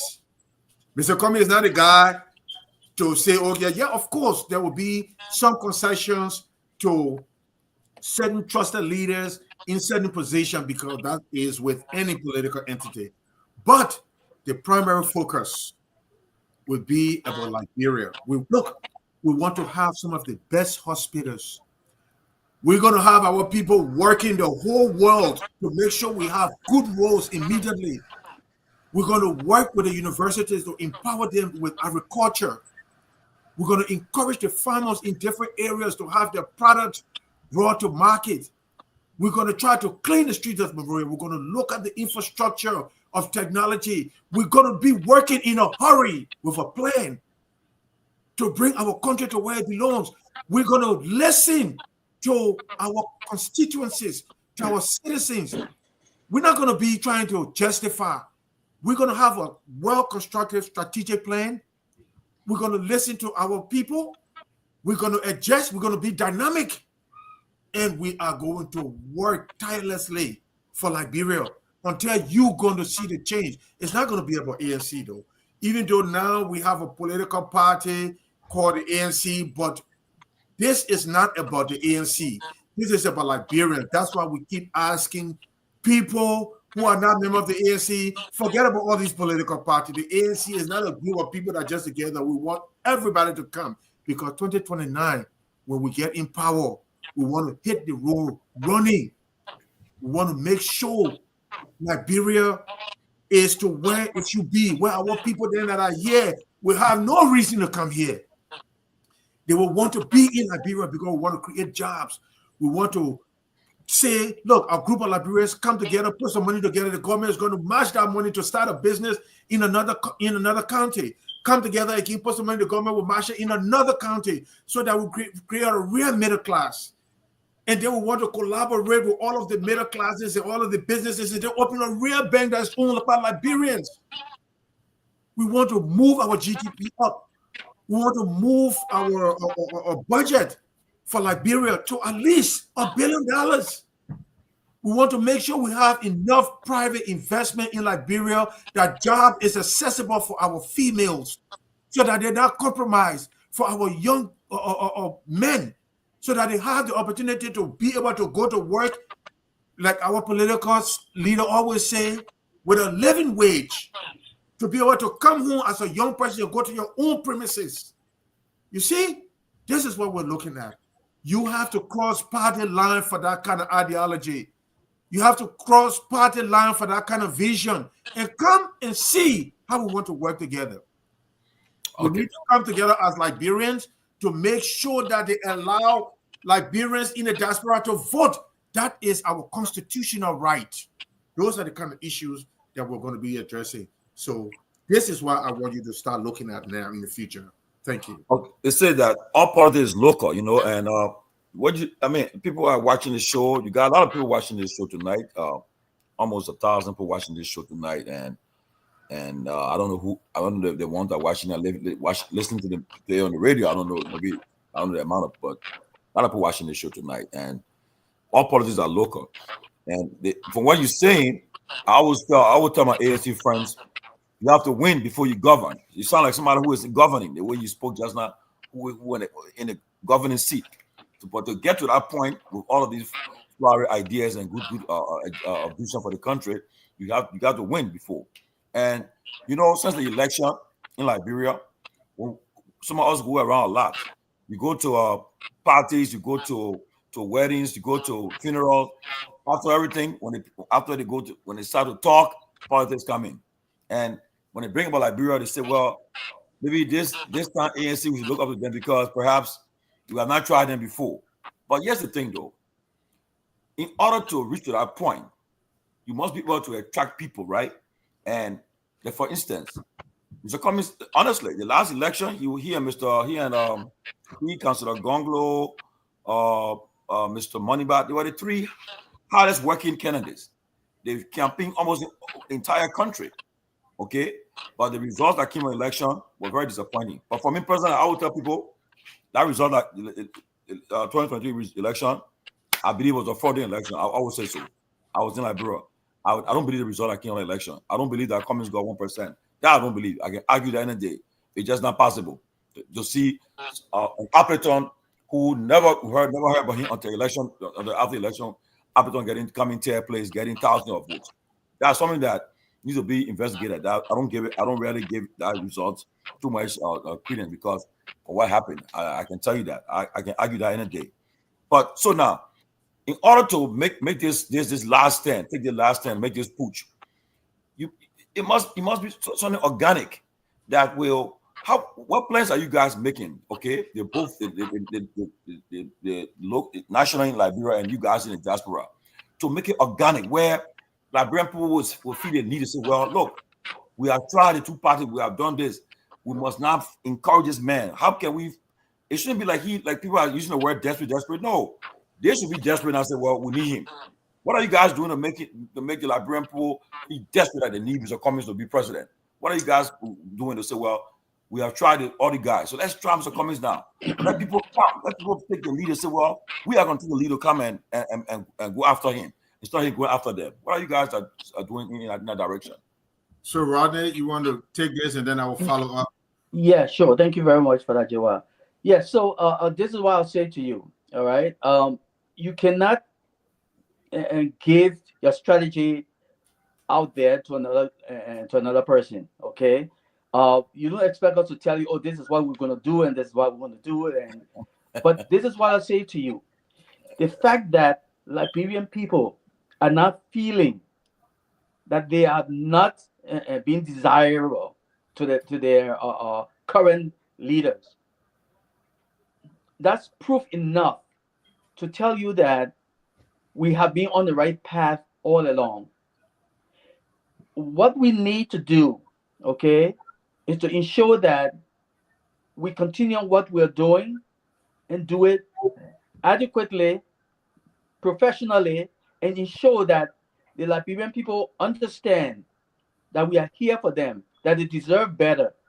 And moving forward, again, as an institution, we are always going to have a situation where we try to be more cohesive, okay, so that we can put our message better, that our message is heard directly and goes directly to the people. Because most times we lack that messaging, okay? I mean, not to say we did not have the message, but it's the transfer of the message. Again, those are things that will be part of moving forward, how we can educate the Liberian people also as to what they, will benefit them, as opposed to what who they like and who they think, being government for a long time, things like that are things that have hurt us so far. We need change. They deserve change. So Liberian people deserve better. So, and that's what I would say to you with regards to that. So let me just tell you right away. Now, the 1% that you always speak about, my dad used to say, if you cannot hear, you will feel. That's what the Liberian people are doing now. When you realize that Mr. Alexander Cummings had a conspiracy against him by CDC, UP, and a fashion LP, ALP, there was a conspiracy, a big lie. What did you guys in the media do? You sat there. You were not vigilant. You did not do your due diligence. You just reported nothing, no substance. You did not investigate to find out everything. All of you guys sat on the fence waiting for him to be convicted. You as Liberian professional media entity, you did not go after the government to make sure that what they're doing is not right for Liberia. You sat there castigating Mr. Cummings, say all kind of things about a man of integrity. But when he was vindicated, we did not see you press people anywhere anymore. No talk show say anything about it. You have all kind of people castigating him on Facebook. Nobody came to his aid. So with that being said, you should know that during an election where he was the favorite, had there not been a conspiracy in the first round to remove him, he would have won that election in the first round. But there was a conspiracy to remove him. Yet, you Liberian people sat on the sideline. So, other countries, those who voted at the prison would have gone to the prison and demonstrated and get signature at the different prison and say, I voted here. Why was my vote not counted? There would be big demonstration to all the polling stations. But you, the press and the Liberian people, you want to sit down and let somebody struggle and let somebody fight for you with no credence. Mr. Cummings, as an intellectual, is going to take his case to the Election Commission. What happened to you guys? No pressure on the commission from the press. All of the Liberian journalists just were on the sideline, were not genuine. They did not say anything. They just let it slide. The Election Commission did not respond. We had evidence. They did not respond. We sent that along with Moneyback, Beslow, and other collaborators with Alexander Cummings and sent their petition to the Supreme Court. The Supreme Court were biased. We did not hear anything from you people. You sat in the sideline. You said nothing. Journalism in Liberia needs to go to a whole new level. Due diligence is very important for our country. You guys are the voices of Liberia, and you say that you're professional people. Do your due diligence and do the critical work so that our country benefits. Okay? And now, because of that, we had nothing from you, and this is why Liberia is where it is now, because the people elected Joe Boyka based on a conspiracy against Alexander Cummings, and Liberians are paying the price. So you need to do better next time. Thank you. Okay, let me before I just got this some breaking news. But before I say, Let me. let me just say something to that effect quickly before I talk about the breaking news. I remember when issue came about, we were on we're on Spoon still, and some of us were very clear. It was a bogus case against Mr. Cummings. It's a big true. In fact, we didn't even stop there. We went to Liberia, went to the court. I attended the court case. I don't remember it was Peabody, Kev, myself, Benz. We attended the court case. Mr. Cummings at the court. Went there with him all. Went to that case, and we were clear that it was a bogus case to be true out of the case, out of the court, because we felt that there was nothing but fingering document. He did not do what we were accused of. We were clear about that. In fact, but we are not journalists. We're just talk show, so we have our own limits. But we're clear on our position that you are a journalist. No, I'm not a journalist. So Tomlin. I come here. So let me. Let me just finish. I beg you. So it was that case to be true. At the end of the day, we saw what happened. It was true out. But before I talk about the breaking news, let me just go to Mr. Russell to chime in quick. So I reject that assertion. I think you guys are headed the wrong way. If you're going to if you're going to start by scapegoating the media, scapegoating folks, and not being accountable for what happened and taking stock of what happened, you will be heading down the same path. It is not the media responsibility, and I do remember Tomlin is right because I listened to him. At least it was Tomlin and a few others on Spoon there, but I know for sure, and not because he's on the show, we're here together, but I know he was one of those who forcefully was pushing back against that whole false narrative and that case and all of this stuff that was being put together, coupled together against Mr. Cummings. So to come here and start, the media is not here to do your work. Mr. Watt, the media is not here to do your work. So if you don't have people in ANC that were countering some of those false narratives that were out there, then it's left up to you all. You didn't come now and start to scapegoat the media and say, oh, that's the media fault because the media didn't do this. If you continue along that path, you'll be headed the wrong way, and you're going to sadly experience the result you experienced the last time. Take stock of what happened. There were a lot of things that happened that was unfair to Mr. Cummings, no doubt. I mean, we all saw it. It's not rocket science. It was in the open. It was pretty obvious what some of the things that they did to him. I mean, some of the shenanigans and all of that took place with all of the different alliances that he built and what people were doing to him. It was pretty clear, But to come here now and blame the media or scapegoat the media, that's wrong. Okay, that's wrong. So you should take it back. That. Look, we should be careful how we use words. When you use scapegoating, it's trying to say that it is because of this that we lost. But speaking the truth is not scapegoating. ANC, we didn't complain. So there's no scapegoating. But it is the responsibility of all Liberians, including the media, including those that are on social media. So when we speak the truth, don't use words like scapegoating, because scapegoating is. Don't tell me what kind of words to use. I eat my school fee, bro. Don't interrupt. Don't interrupt. I gave you the opportunity to speak. I didn't speak. When scapegoating is saying, because you didn't do this, that's why we lost the election. That is not what ANC did. We quietly accepted everything. So there's no scapegoating, but we will speak the truth. Every Liberian is responsible, and if you're in the media, you're responsible. I'm not looking at Timberlane George per se. I'm looking at the general consensus of those that are in the media. You allow people to tarnish his reputation, and we should not say anything. You tell us, say we are trying to scapegoat. No, I think you're incorrect by using that term. We did not scapegoat. We accepted everything with or without any credence. with or without any hindrance. We allowed the process to go through. We did not even do anything. We sent our petition to the Supreme Court. They ignored that. That was it. We did not blame anyone. But when we come here, we will point out to the Liberian media that the objectivity is significant and that should be looked at.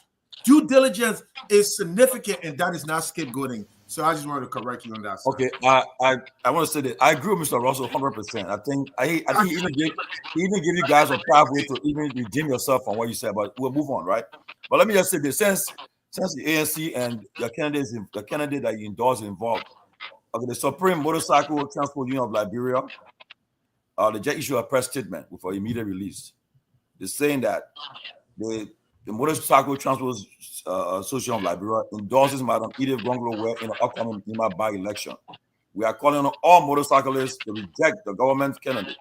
On the caption, we motorcyclists are not stupid. You can't collect millions from us in the name of taxes, but put in place restrictions that violate our constitutional rights in the name of no-go zone restriction. Fellow motorcyclists, members of the NEC, of Sumter, the board, county coordinators, district coordinators, parking lot chairman, the press, one and all. We extend our sincere thanks and appreciation to the board chairman of Sumter, Mr. Joseph K. Roberts, and his entire board, the NEC of Sumter county coordinators, parking lot chairman, and our colleagues for the mandate given through the resolution to join our colleagues in Nima, mobilize and campaign for election of Madam Gonglo Ware.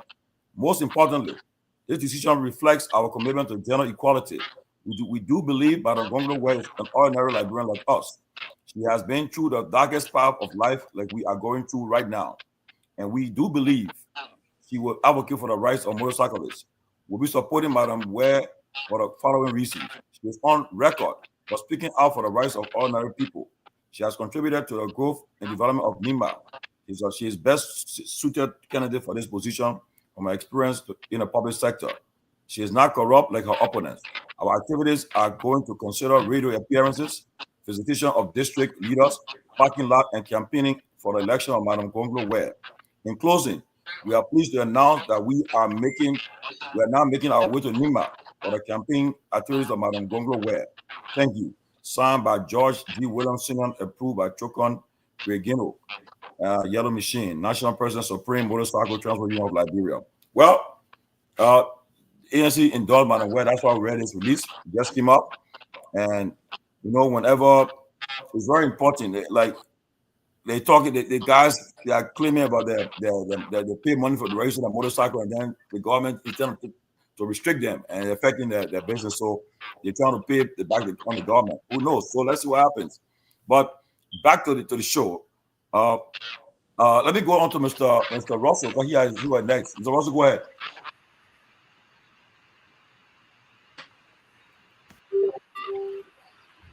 No, so I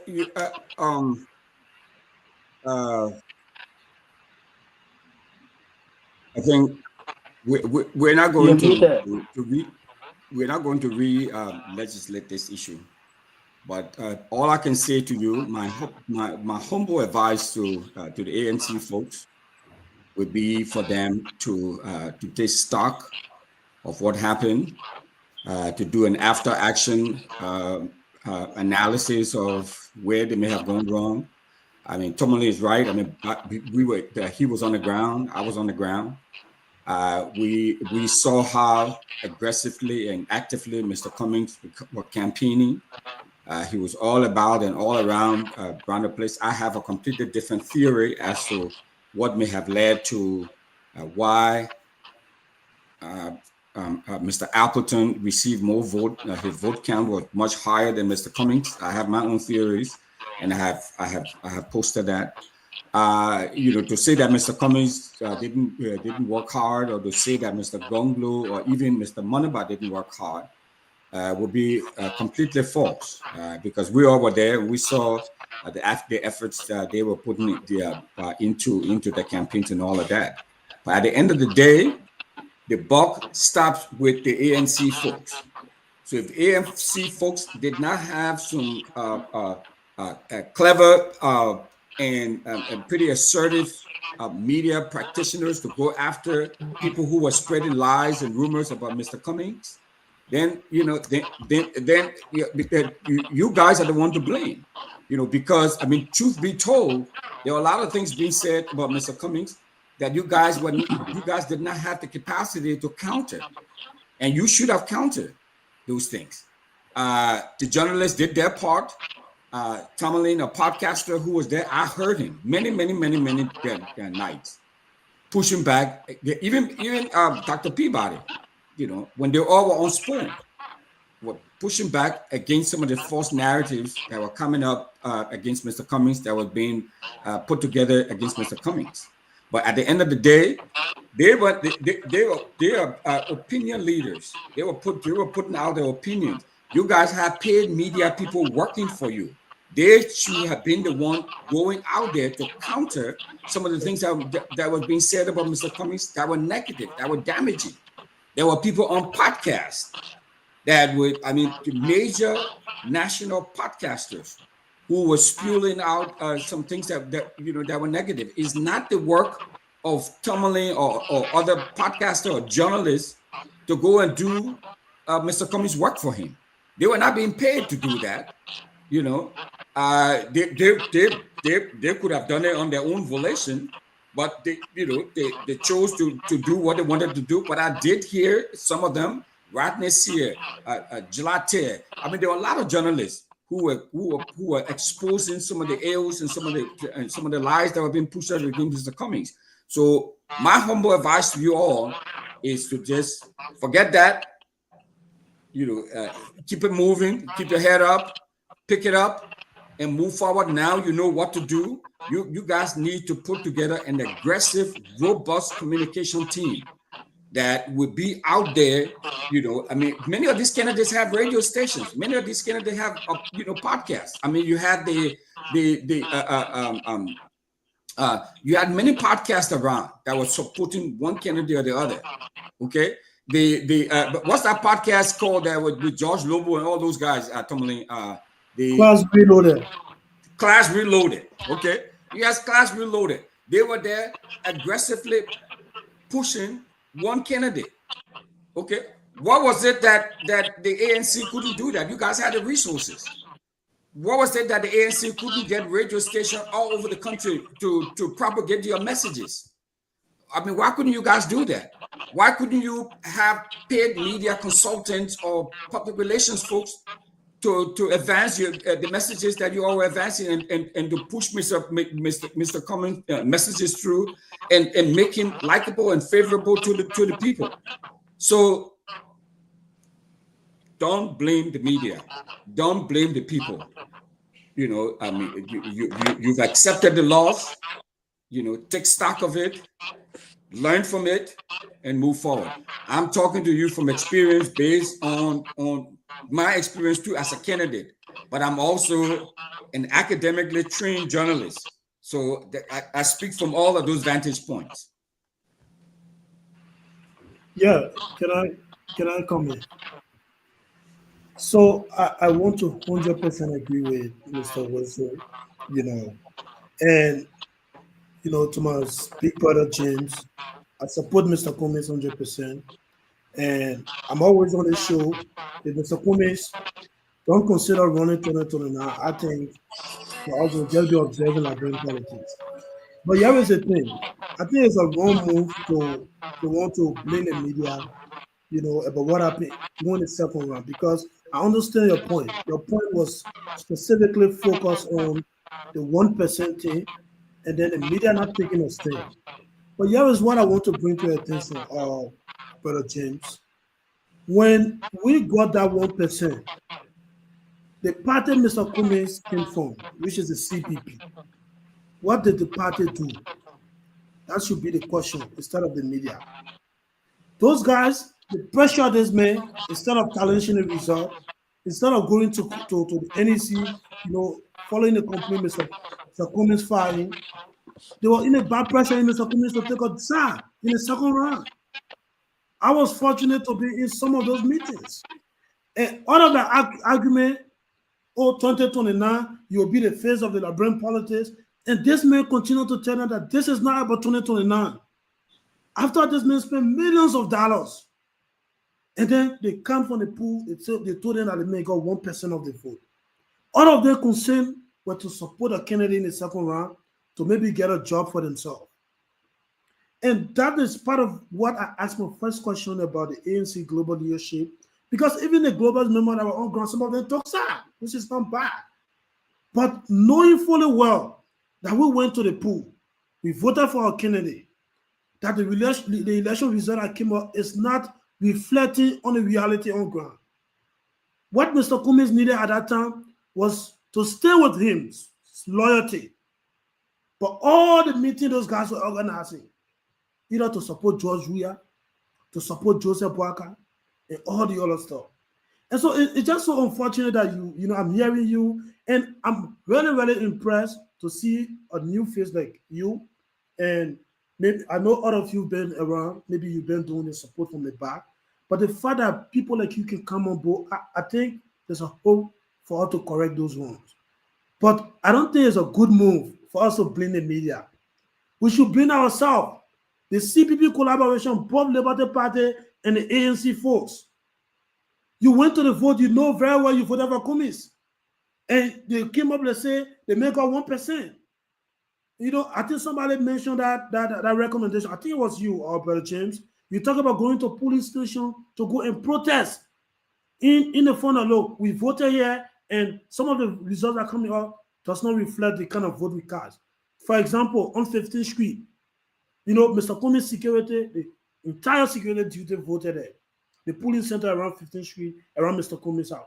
And then the election results say Mr. Cummings got 1 vote. So this should have been our stand.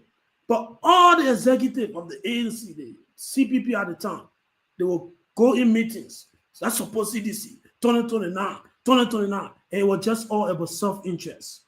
So for me, I think that's a wrong move. We should not blame the media. We should have done the right thing to stand with Mr. Cummings. But we betrayed, and some of us will stay neutral. And I was really happy that Mr. Cummings stood his ground. With all the pressure they try to put behind, support George Weah, Boakai will be on the picture, you will be the face of the message. No, it's not about me. And he stood his ground. And that's part of the reason I can support Cummings any day, any night, because he's not a normal Liberian politician. Now, back to a point that, Siliki raised earlier on, he asked you a question and you were responding to him. A lot of people in Liberia believe that, and I think he said something you talk about this time around, we are going to be responding aggressively with the truth. And I believe that's something we should do. But here is what most people try to misunderstand that. When they come up, they lie about Mr. Cummings, they say a lot of things that are not truth about him. And when you come up to correct those things, and then they say, you're arrogant, the ANC people are arrogant, they don't know how to talk to people good and all of that. So my question to you, now that we're trying to do things differently, and looking at the way Liberian people think, especially on the ground, we are going to kind of play the victim role. We'll lie on somebody, knowing fully well what we're saying is not true. But when somebody respond, and then we say, oh, I made that in 2 rules. We're not voting, in steering people away from joining ANC and Cummings and all of that. So what can you do, or what can we do, to change all, especially the way people, see the ANC global members, or people, not even the ANC global members, but Liberians that are in the USA or in the diaspora that participate, I know people, they don't know about Liberian politics and all of that. So what can we do differently in terms of responding to some of those lies, in a way that those people will not feel offended, but, to also kind of keep it open and all of that. So what can we do? That would be my question to you. You're muted. Rodney, I'm going to let you come in for a second, but before I answer, I just want to inform Mr. Russell that all of the points that you made in terms of the buck stopping with the ANC are very important, and we are really, really working on those issues. My challenge to the media was not to blame them, but to encourage them to do more. The buck stops with the ANC, and we know that. And we have been working diligently to resolve all of those issues. So I want to make sure that you don't think that we're just trying to not give your words the kind of weight that it deserves. I want you that the ANC is going to take heed about what you said, and we're going to do something about that, and we are doing something about that. So I wasn't trying to use them as a scapegoat or blame them. I'm trying to encourage them to do more. And thank you very much for giving us some perspective. We appreciate that, and we accept that at any time. Please, we're open to that. And Siddiqui, to address your point, when I say that we are going to have an aggressive presence in the Liberian political theater, I mean that. And it's not just going to be an isolated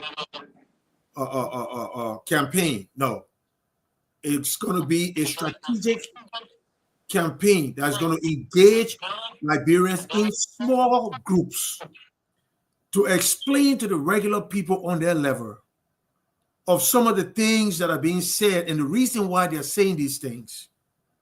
To explain to them that the kind of change that we're bringing is going to help them. So instead of going on the media, social media, and just saying one or two things and making a big speech, we are going to engage the communities from community to community. The real crowd of balls will be together in the community to approach other people and discuss with them, because the young people, they are the one that form the narrative first, and then it starts sinking in the community. You see? So we're looking at how we approach the community differently, and the messaging will be uniform. Okay? So this is new strategy that we're bringing, including a media presence to counter some of the lies in a more aggressive intellectual forum that Liberian people can understand. And we will reach to the different breadth and life of Liberia.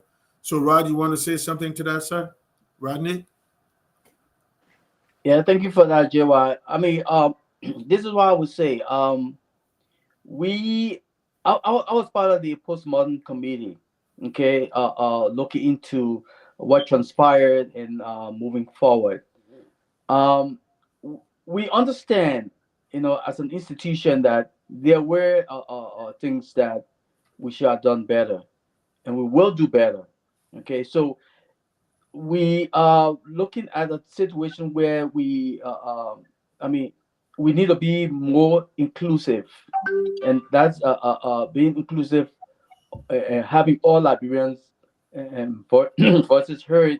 When it comes to our party, we also realize that there are opportunities in Liberia that Liberians should, be aware of, and Liberians should also be aware that for so long they've had these retired or tired politicians who they keep recycling and getting them nowhere. You know, it's a pity when I talk to my friends in Liberia, and when I see what's happening on the ground, I'm saddened. I'm saddened because what I see happening to our brothers and sisters, the politicians, when it's time for election, they go by them, give them a few dollars or give them some rice, and they practically buy the elections. I mean, this is something that we need to grow out of. Liberians should be aware that they are the ones who are in control of their own destinies, not those leaders. They need to vote all of these leaders out, each and every one of them, because they are there for their own selfish and greed. They have no compassion for the Liberians and what's happening to the Liberians. The ANC is willing and is able to change that. I would say give us an opportunity, give us a chance that you will never turn back, because you will realize that ANC is going to be inclusive. They're going to hear your cries, and they're going to ensure that moving forward, that each and every one of you, your children, will be able to go to school. Your children will have a better healthcare system. Your children will be able to say, "Oh, those days, I mean, we had nothing, but we have something to be proud of. We have a political institution to be part of that we can say, yes, this is what we have been praying for all along." And I admonish each and every Liberian to join us moving forward. Come, tell us what you need, what you want. We're here to listen. And again, we understand, we take exceptions, not exception, we do take pride that people are willing to come to us. We are happy about that. We are excited that each and every day people are realizing that, oh, we made a mistake, we should have voted for Mr. Cummins. Now is the time for you to put that into practice. Come, join us, and let's move Liberia forward. Thank you. Okay, yeah, this will be my last question. So, there's this belief in Liberia that I think somebody is unmuted. I'm hearing myself. Okay, cool. So there is this belief in Liberia, especially for the political class, and I just want to get maybe you or Mr. James' perspective about this. During our last collaboration with the Unity Party and the Liberty Party, you know, we had an agreement, the CPP framework agreement, and then time to select the political leader to go for convention. They refused, and they start to talk about this thing. Oh, this will be the main last chance. So you go as VP, and then after the election, you will go as president 2029 and all of that, trying to bypass the agreement.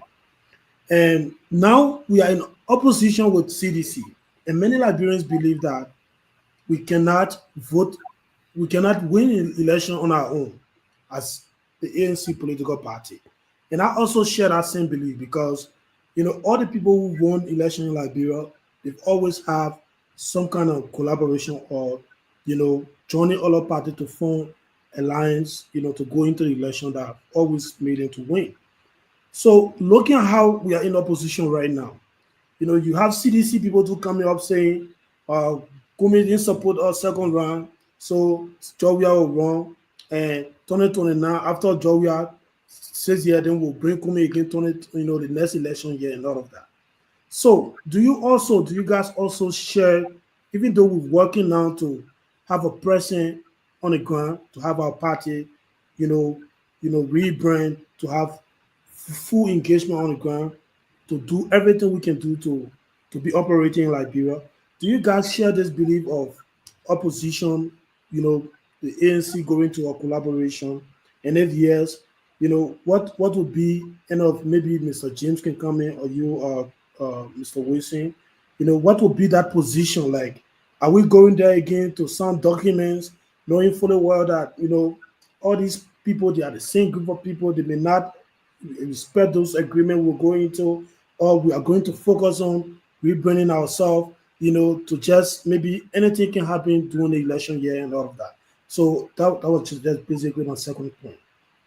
So thank you very much. I want to assure you that the ANC is open to anything that is going to bring about the best for our country. Notwithstanding, we are cautious. We have learned from past relationships. So we are better prepared from our post-mortem and discussions with our senior members and our political leader that henceforth will be more vigilant and careful how we collaborate.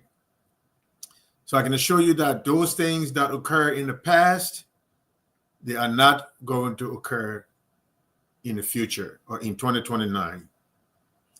Okay, but we are always open, and as we engage Liberians, this will be an intellectual exchange. You come to me and you tell me your ideology, and I bring mine to you, and we share what is best for our country, and then we decide how to change perceptions of the Liberian people. So we have a long way to go from now to 2029. But notwithstanding, we are going to start bringing to light those things that this administration is doing that is hurting our country. We're going to start bringing to light all of the impromptu decisions, lack of planning, lack of health care, everybody just doing their own thing. We cannot have this kind of operation administration for a country. So again, we'll be better prepared to go in any marriages or relationships. Thank you. Okay, but I hear from Mr. Sylvester people before we go to the lines. People just came in, so other people will go to the lines so we can take some calls. Thank you, Georgie. Yeah, I just came on the show. Let me say a very good evening to everybody, and send my respect out to the ANC global initiative that is spending. And I've been following the show. I was just in and out somehow, but I followed it largely a certain portion of it. I listened to Mr. James Wire, and I sensed the passion in his tone. And a lot of other things. And let me say to him, that's the kind of a way sometimes to do it, but largely it's not the way again to go about it. And as how he talked about his role before as a footballer and the kind of things to beat the people and other things, but I didn't hear much of it in the past elections. I don't know how he couldn't translate most of those things to really help the process. Like hearing the exuberance in his tone as per that process. We look forward to people like you going back to campaign, but the way sometimes we say it and we don't match it that when the ground, it won't translate to votes and other things. I'm one person. Sometimes a lot of people will hit and they will try to lambast me in terms of the way I want to see things relative to the ANC own operational engagement in terms of the campaign process. And until we as an institution, when I mean you now, the ANC, need to realize the reality of you need to deploy strategy that will go a long way in trying to create the traction between the party and that of the people, and leave this blame shifting, because you cannot shift the blame on individual or group of individuals or particular institution like the journalists. The journalists, as you may well know, they are the conduit by which they are the fulcrum of the democracy. They're there as our watchdog to tell the story. So if you don't tell the story, the way you would say it sometimes, they would say it that way, but they would not be the one to narrate the story for you in a way that you should get the votes and all those things. You also can use as a conduit to translate those information. So my own thing to the ANC, I wish you all of the best, but I will crave that you deploy the kind of a way you have to do things, and most of the way we engage the politics. And that's some of the warning I sent before the last elections. And trust me, it's not an issue that we knew they can, but I predicted the way you ran with your campaign. We predicted the outcome of your strength anyway. So I will hope that you change it. And I listened to some of the way you want to engage it. It's good. Some is not good. I hope you go and readjust the board, and that will be in keeping with the way you can do to attract a lot of voters and go back to the people. You have to be people oriented and engage the people directly, and stop shipping blame here, there, and yonder, and engage the process and found the real problem. What is the problem? How can who I don't know if he's still going to be he's the political leader, he's still going to be a senator come next elections. How you can do things to sell the senator more and engage the process, So that would be the best way I would look at this process. But from the general perspective, I would think that it's a good thing that you organize the process and do the necessary thing that is required to do major resource mobilization process that you angle through and move the institution forward. But I would think it is the way to do it. And let me say to you guys, it's a good thought process that you come up with this kind of a thing to engage the Liberian people and move ahead. And that's all I would say for now, because this is not issue that I came here to debate. No, it's process to listen to you and to encourage you do the needful, and part of that would be to roll with it. I hope the way you're passionate, you'll move down and go towards 11th Street and say the way you play the soccer and all those things, and you bring the support. But we didn't hear much of what you said after. That I will say something, this commentary after the game. I hope this time around will be part of the commentary during the game. But these are good things, and I look forward to seeing a lot of things unfold. We're from different diverse political institutions, but the intent is to see the Bureau move forward. We have a level playing field in terms of the way the engagement methodology is going to be from individual political institutions. From that landscape, I'm looking at it. So tonight, that's all I can say for now. Thank you very much, sir. We take all of your advice into consideration. Chimale, let me get last call before we go to the phone line. Somebody want to say something, one of the panelists, but she's not on right now. Go ahead, Sarah. Yeah, I want to say thank you to our brothers on there that have come from the ANC. I applaud you guys for, taking this stand. Liberia is all we have, and we want to see more of these kind of engagements so that Liberians can have the opportunity to make, the kind of decision that is right for our country. I want to ask, how do you guys intend to sell Mr. Cummings? Because over the years, a lot of Liberians look at Mr. Cummings as a member of the elite, and even most of the people that were around him when during the ANC campaign and other stuff. Some of them we engaged them on social media, and a lot of them were kind of very condescending towards other people, which kind of turned away people from the ANC. So how do you intend to fill up that gap, or how do you intend to sell Mr. Cummings in a way that he will resonate with the Liberian people, or vast majority of the Liberian people? Thank you. Rodney, you want to speak to that, and then I will come later. Sure, I can do that. All right. So this is what should be done in my perspective, that Mr. Cummings would have to be reintroduced to the Liberian people. Okay. I mean, being said that he is an elite, Liberians should understand one thing, and in most cases, if you send your child abroad from Liberia and your child comes back to you, would you call your child elite because he has achieved something? This is what we need to do. We need to teach our children, as we respect the elders, so we should and try to teach our children what they need to know to be able to respect the elders. And so this is in this case where people are saying, "Oh, Mr. Cummings is an elite." Mr. Cummings is one of us. Okay, the only difference is he had an opportunity to go abroad, study, work, and come back to assist Liberia, move Liberia forward. It could be any one of us. Any one of us in Liberia that's sitting down could have the same opportunity. It does not mean when you come back that you are an elite. It's just that you have excelled, you have accomplished something. We should respect that. Okay, because again, this is why Liberia is backwards today. Because we tend to castigate one another. We do not encourage one another to excel. We need to change that attitude. Liberians need to be aware, because those days I remember the mothers in the villages and the mothers in the market wanted the children to excel. wanted the children to do better than they are doing. They did not call the children elite when they came back to Liberia. They did not.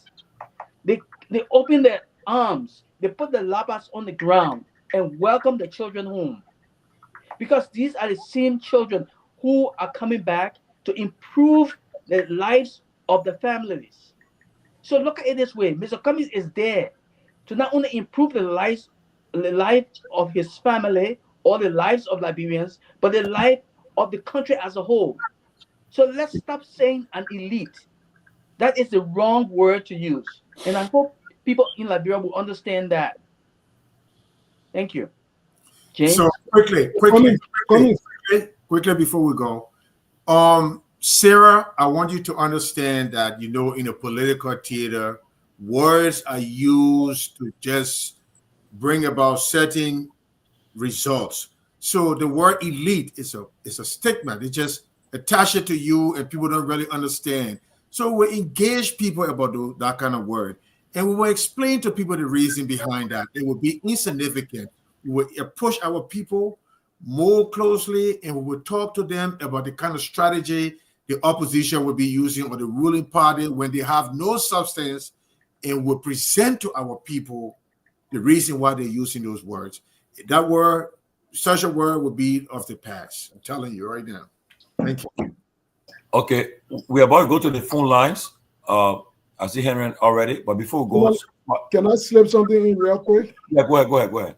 Well, I think I don't want to hammer that point any further, because most of the speakers already did cautioning my brother on the issue of the media.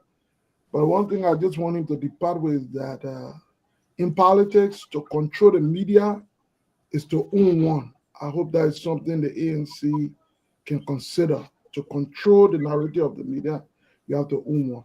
But in passing quickly, I just want to know, what is the current relationship between the ANC, or between Mr. Cummings and the CPP former chairman Musa Belete? Look, our political leader is a person that holds no malice. He works with all Liberians, even if you object to him, or you disagree with him, he still appreciate you.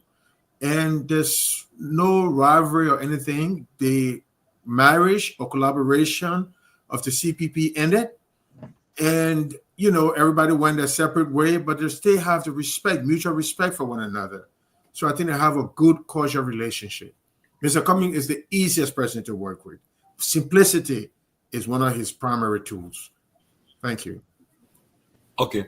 As we go to the phone lines, I think Sarah want to follow up on her last question. But Sarah, Heron, get ready for the phone lines. Go ahead, Sarah. Yeah, I just want my brothers on there to know that the word elite did not originate from me. I only brought it up because I want you guys to, be able to explain it to the Liberian people. I'm not looking at Mr. Cummings in any way as an elite. I myself value his educational achievements, and because our people are gullible, and a lot of times people don't understand some of these things. This is why I brought the question up. But it seems that you guys are coming after me like I'm the one who originated the word, which I didn't. No. But Timali, I think on the contrary, Liberians' perception of Mr. Cummings being a leader is not because he's the most educated Liberian. Not that was he the most successful Liberians that was in the presidential race. Other people from different fields have been successful. I think there's just something that just did not resonate, or that did not connect. So don't see it like, okay, people think Cummings is because he's educated. He didn't come in the race as the most educated or only educated person. Neither did he go in the race as the only successful person in his field. He might have been successful in what he did, but others were successful in the different areas that they achieved. So here's the thing. ANC must ask itself the hard question. Why is it then that this man, a boy from Fiamma, is being perceived this way? Why is it that we're not saying, probably he's saying all of the good things, but he's not saying something? Why is it he's not doing? So those are the things you need to ask, as opposed to thinking that Cummings went to school, Cummings you are not Fanny Sharma was a candidate before president. He won a Liberia best lawyer as was previously. So was Gonglo. Georgia was one of the best footballers in the world. He went in the race as a football. So people went with different area of achievement in different fields. But some resonated with the poor and others did not. So then you need to ask yourself, why haven't we resonated? Why hasn't coming in spite of everything we claim he had, has that resonated? So that's something that you might not be doing right. And you just perhaps by the time you find it, you might get it going. So I just want I mean, I know Tomalin, you're trying to jump on the phone lines quickly as possible, but you know he makes a valid point, and I hope James and Rodney, I hope you all can take that away. And James, I like your you pivoted and the way you responding. I think that way will really be embraced by a lot of people. You know. Don't be defensive. Accept it. You know, take it, and then go with it. But the brother is right. Ellen Johnson. I mean, if you look at all of these folks, so if you're going by success, financial success, or the position they've held, there were so many elites there. I mean, Ellen Johnson Sirleaf, George Weah. You know, I mean, there are a whole bunch of them. But why only Mr. Cummings? That label, they put that label on Mr. Cummings, and it seemed to have stuck. But it's not stuck on George Weah. It's not stuck on Ellen Johnson Sirleaf. It's not stuck on Boaka. Everybody, you know, talked about how they've been so humble and their very humble beginnings and all of that. And the brother just talked about it. I mean, Mr. Cummings came from where? Fiamma, and his mom, his mother sold in the market, and you know the same old, you know, picking folks up from the bootstrap type of way that a lot of Liberians came up. But how are you selling that story? How are you, telling Mr. Cummings' story to the point where it will resonate with folks? I mean, he doesn't have to be dancing buka or playing music like George Weah. But how can you sell his story in a way that will resonate with the common person in the market? You know, and I think that's part of what is critical. So because all of those folks, they're all elites. There are a lot of elites there. But, you know, a lot of people, they're similar with Donald Trump and Barack Obama in this country. You know, Barack Obama, as we all know his beginnings. But people will look at Trump, who was born with literally with a silver spoon in his mouth, you know, and with all of the resources his dad had. People look at him as the common person who can relate to them, can connect with them, but not Obama. So it's about how you all try to sell Mr. Cummings' story, and you know, so that they can resonate with the average Liberian, with the average person in the market, or you know, on the streets or wherever. So quickly before you go to the phone lines. First of all, Sarah, I don't want you to feel that we're coming after you personally. Okay, that word elite is not from you. I just want to clarify that. And Stephanic, thank you very much for your statement. I think it's very important. And then Mr. Russell, just wrap it up with more details. So we're here to listen also. But I can tell you that word stuck because ANC tried to do things in an organized manner, and the opposition did not have the substance. So they just threw that word in there. But we are going to take exception to that and explain it to our people in a way. When you see ANC together, we bring the best of Liberians, and our responsibility is to bring all Liberians to that level. So we are going to explain that to our people in a way that they will understand, and they will know that coming up and being the best, there's nothing wrong with that.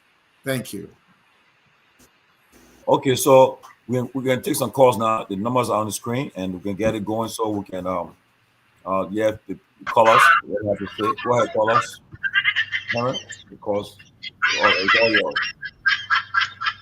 Thank you so kindly, to John and the rest of the other panelists. So the number to call is 077701763 777017635. For those of you following us online, the number is on the screen, plus 221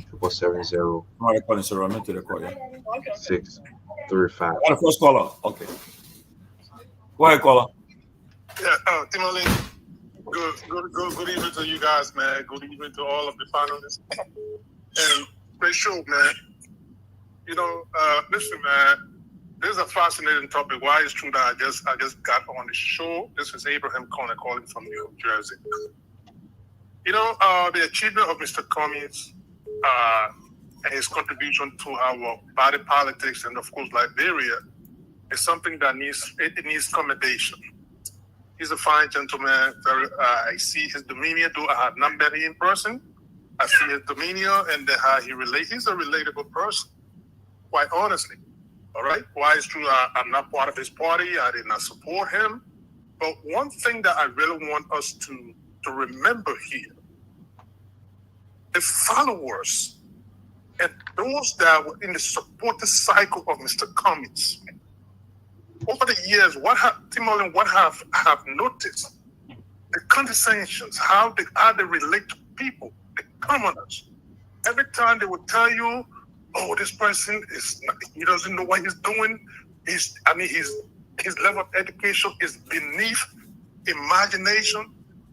Predicated on that, it became a blanket thing, wherein everything has just dumped on Mr. Cummings and of course the ANC. The party itself has been perceived in the eyes of the electorates in Liberia generally as an elitist party. That even those from the diaspora, when it goes on the ground to relate to the people, my understanding is that the people still see them as people that are not at that level, Timberlane. So that in itself has bothered Mr. Cummings. Now, this is not only narrative Mr. Cummings. In retrospect, even Mr. Broskin suffered this particular perception in Liberia even up to the time that he passed. People saw him as an elitist. So this is something that if there'll be a rebranding of Mr. Cummings and any other person, I think those are things that need to factor in. It's just not Mr. Cummings itself, but the party itself, especially the diaspora component of this party, they will have to recalibrate and rebrand their message. That's why I just want to contribute, guys. But again, thanks for the time, man. Great show, guys. Thank you, Mr. Conner. He raised some good points. A lot of people. Okay. So let's call up. Your name from where you joining us? Thank you so much. This is Sarumak Abel. It's a great show, and I appreciate the panelists for the discussion. Where you joining us from? Basically, there are a few things I'd like to outline when it comes to the person. Like the other panelists are trying to bring the heat for what is happening in supplement negativity. That's not the issue. I think it's actually an excuse, and I think the folks from the ANC will have to order the effort. You saw 2017 how the people of Liberia were so much focused, and for the first time he was involved in the elections, he came to that level. But this is the issue with ANC and Mr. Kuhn. Look, politics in Africa, especially in Liberia, is quite different. You need to get the people who are supposed to get the work done. But if you surround yourself with technocrats at the initiate of election, not going for those of the people who are supposed to be in the trenches, that is the problem with Mr. Cummings. You only bring in the technocrats and other people when you won election. But you surround yourself with people who cannot bring the number to make it away, Mr. Cummings. So that's one of the problems the ANC has. You cannot go for the technocrats at a point where you need the number to win. The next thing, look at the election 2020. You cannot be preaching a change. At the end of the day, you surround yourself with people who've been doing all things. This is, Mr. Cummings always say that, he wants change. You cannot be doing the same thing over and over and you expect a result. But 2020, you brought people around you like Louis Brown. Louis Brown has been here for a very long time, where he has to offer 11 people. You bring him on board, he could not offer anything. So I think the ANC folks need to double up and don't blame any other person. The Liberian people will focus on you if you have the right message. So they are having issues with the message they're supposed to be delivering to the Liberian people so that it resonates with them. And of course, you're going to see that.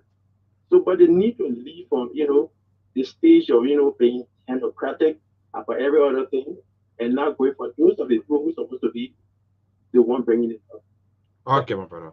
Thank you. All right. I think make it 1 minute or caller. Yeah. Go ahead, caller. I have a caller in line. Go ahead, caller. You live. Okay, go ahead. Caller, you live. Go ahead. Oh. The person called my Okay. phone. Okay. Your name from where you joining us? How are you? Good morning. Yeah, good morning. This is Albert Chemical. Geographically, I'm sitting within Cowell. Okay, go ahead, my brother. A minute. Let me tell you something.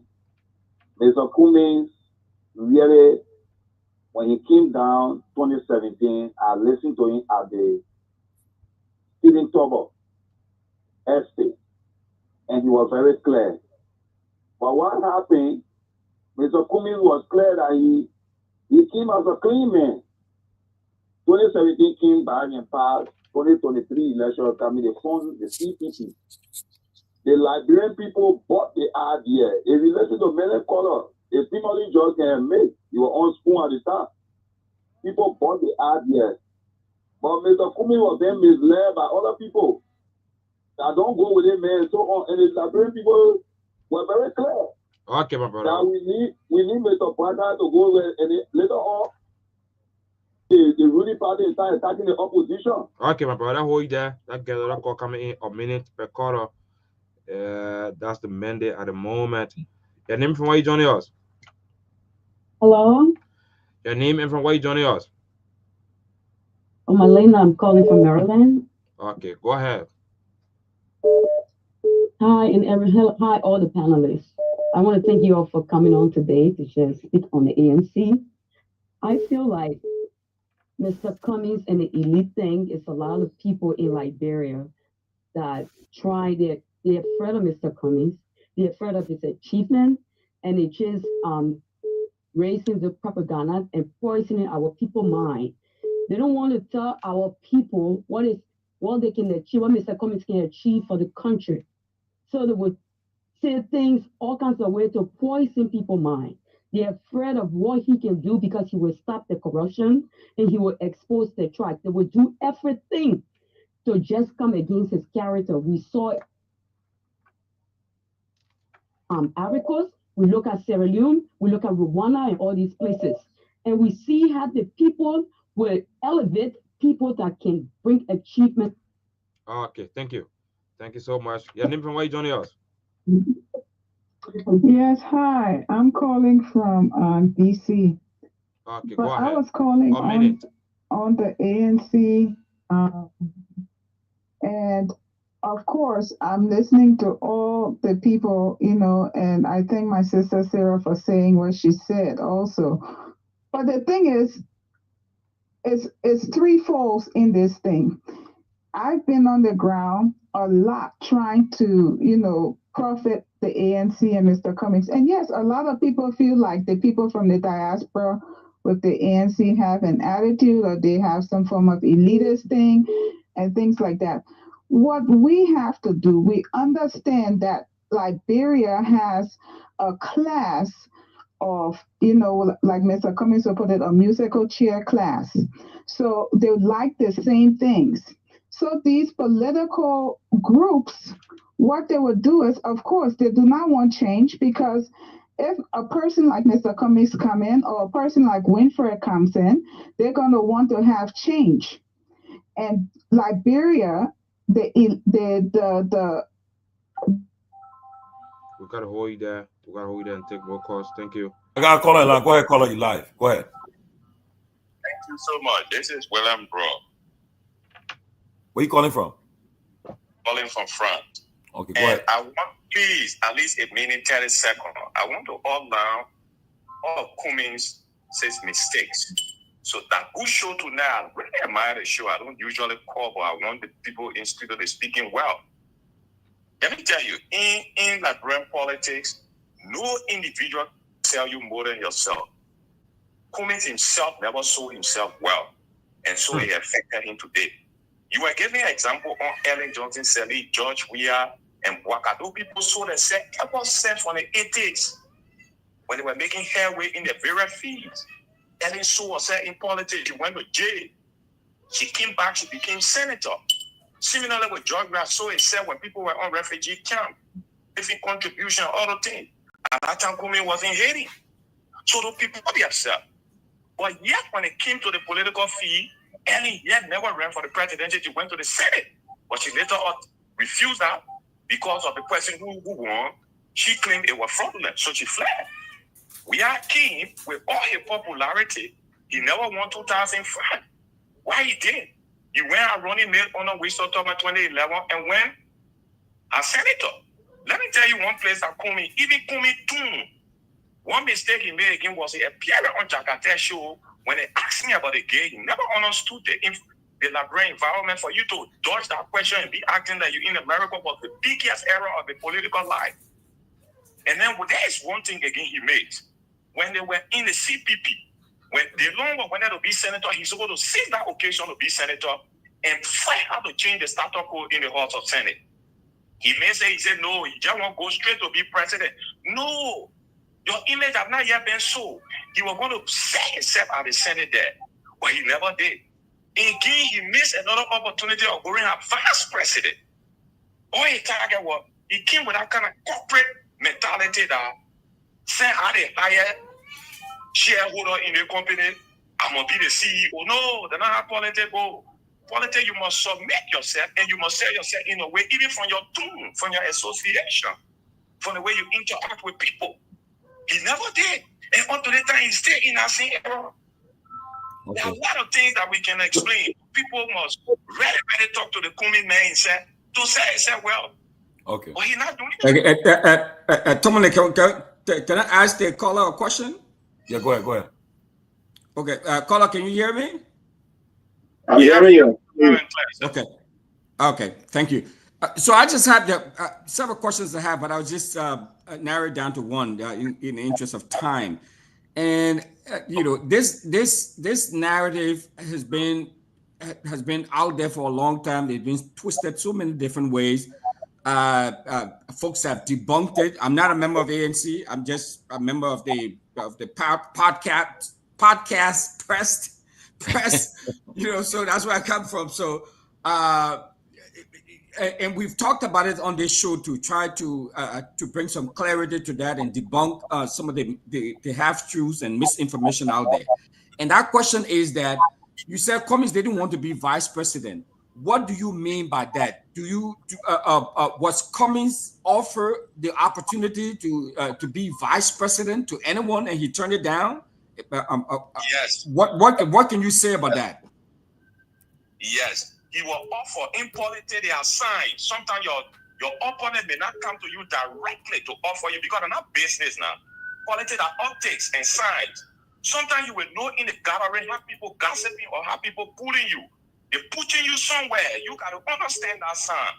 The real fact of the matter, they went ahead to go at VP to Waka, but he refused to understand that sign. All his mindset was, I want to be president. So in politics, sometimes not everything they will propose to you directly, but you should understand the sign around you. Let's take, for example, like George Weah. In 2011, George Weah understood the sign. He knew he couldn't win Ellie. Last minute of the time, the poor giving Ellie and Ward say, you the darling girl, won that big award. We are looking at it for long. You say, okay, I will put Winston Thomas. So with all the way people think we are not educated, but he used the educated man to give him a footing and retreat. Okay. Okay. Thank you. But let me just quickly tell you. Thank you. That emphatically, and this is where ANC, we're not here to do your work for you, but since you're on this show and we're all with pundits, maybe you guys can take some lesson from this. But I would tell you, caller, that emphatically, categorically, it never happened.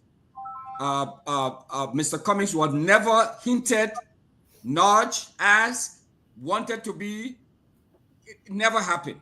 So that narrative and all of those innuendos that somehow he didn't want to be a vice president to President Boyka now, that's not true.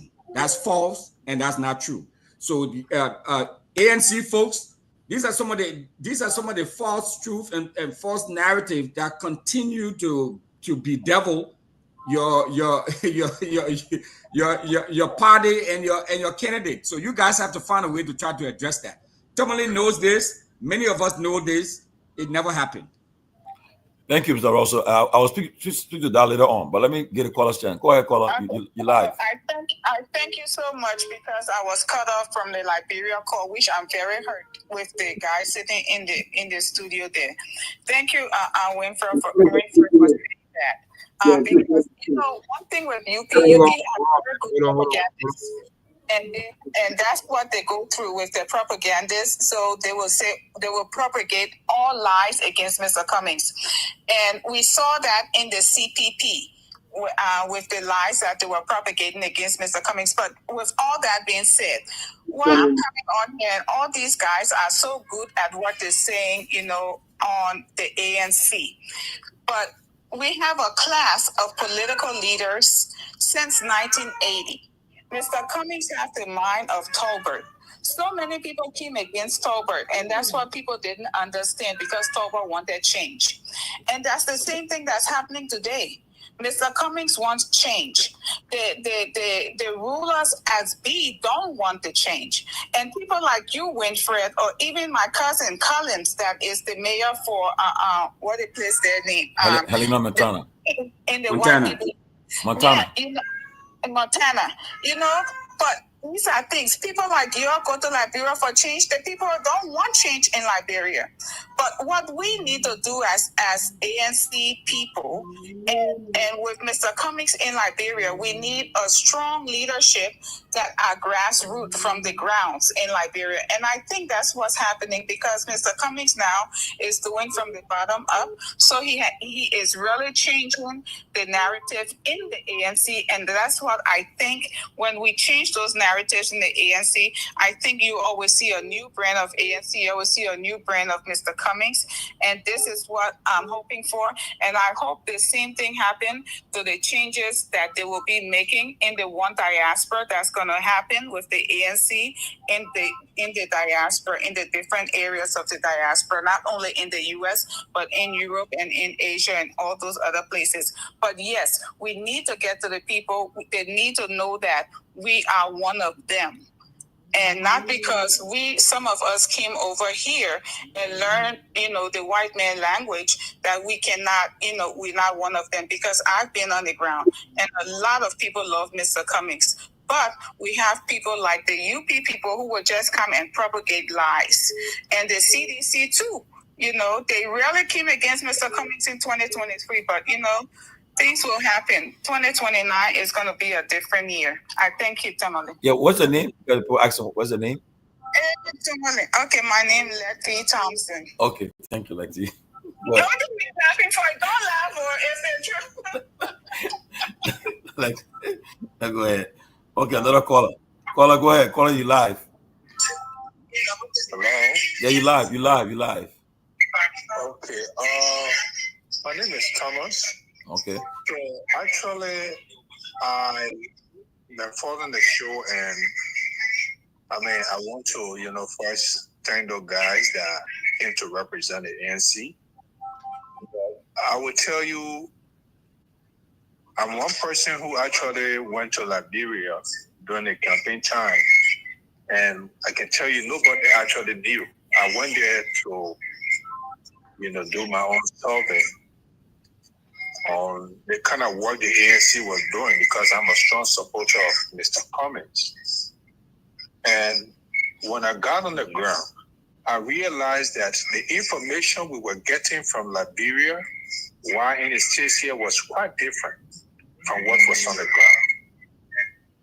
Sitting in the US, I felt like Cummings was going to win our election based on the information we were getting. But when I got there, I went out into the rural community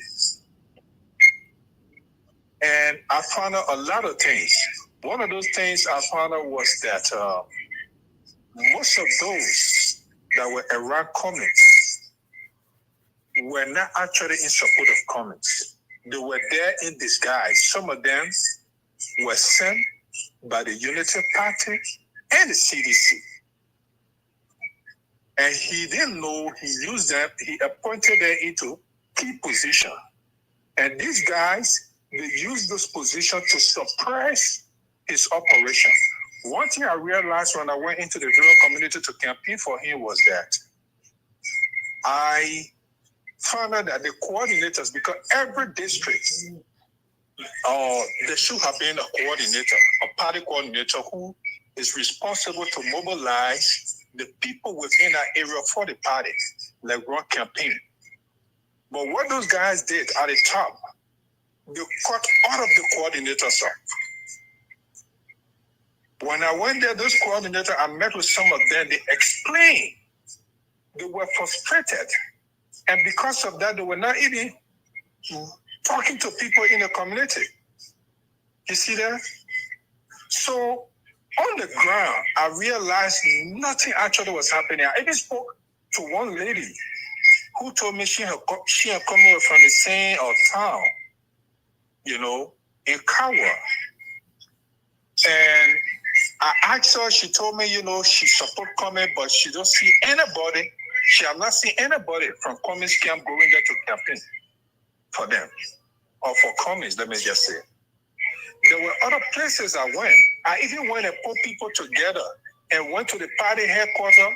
I talked to people to go and meet with these people. When they got there, they had a meeting with them once.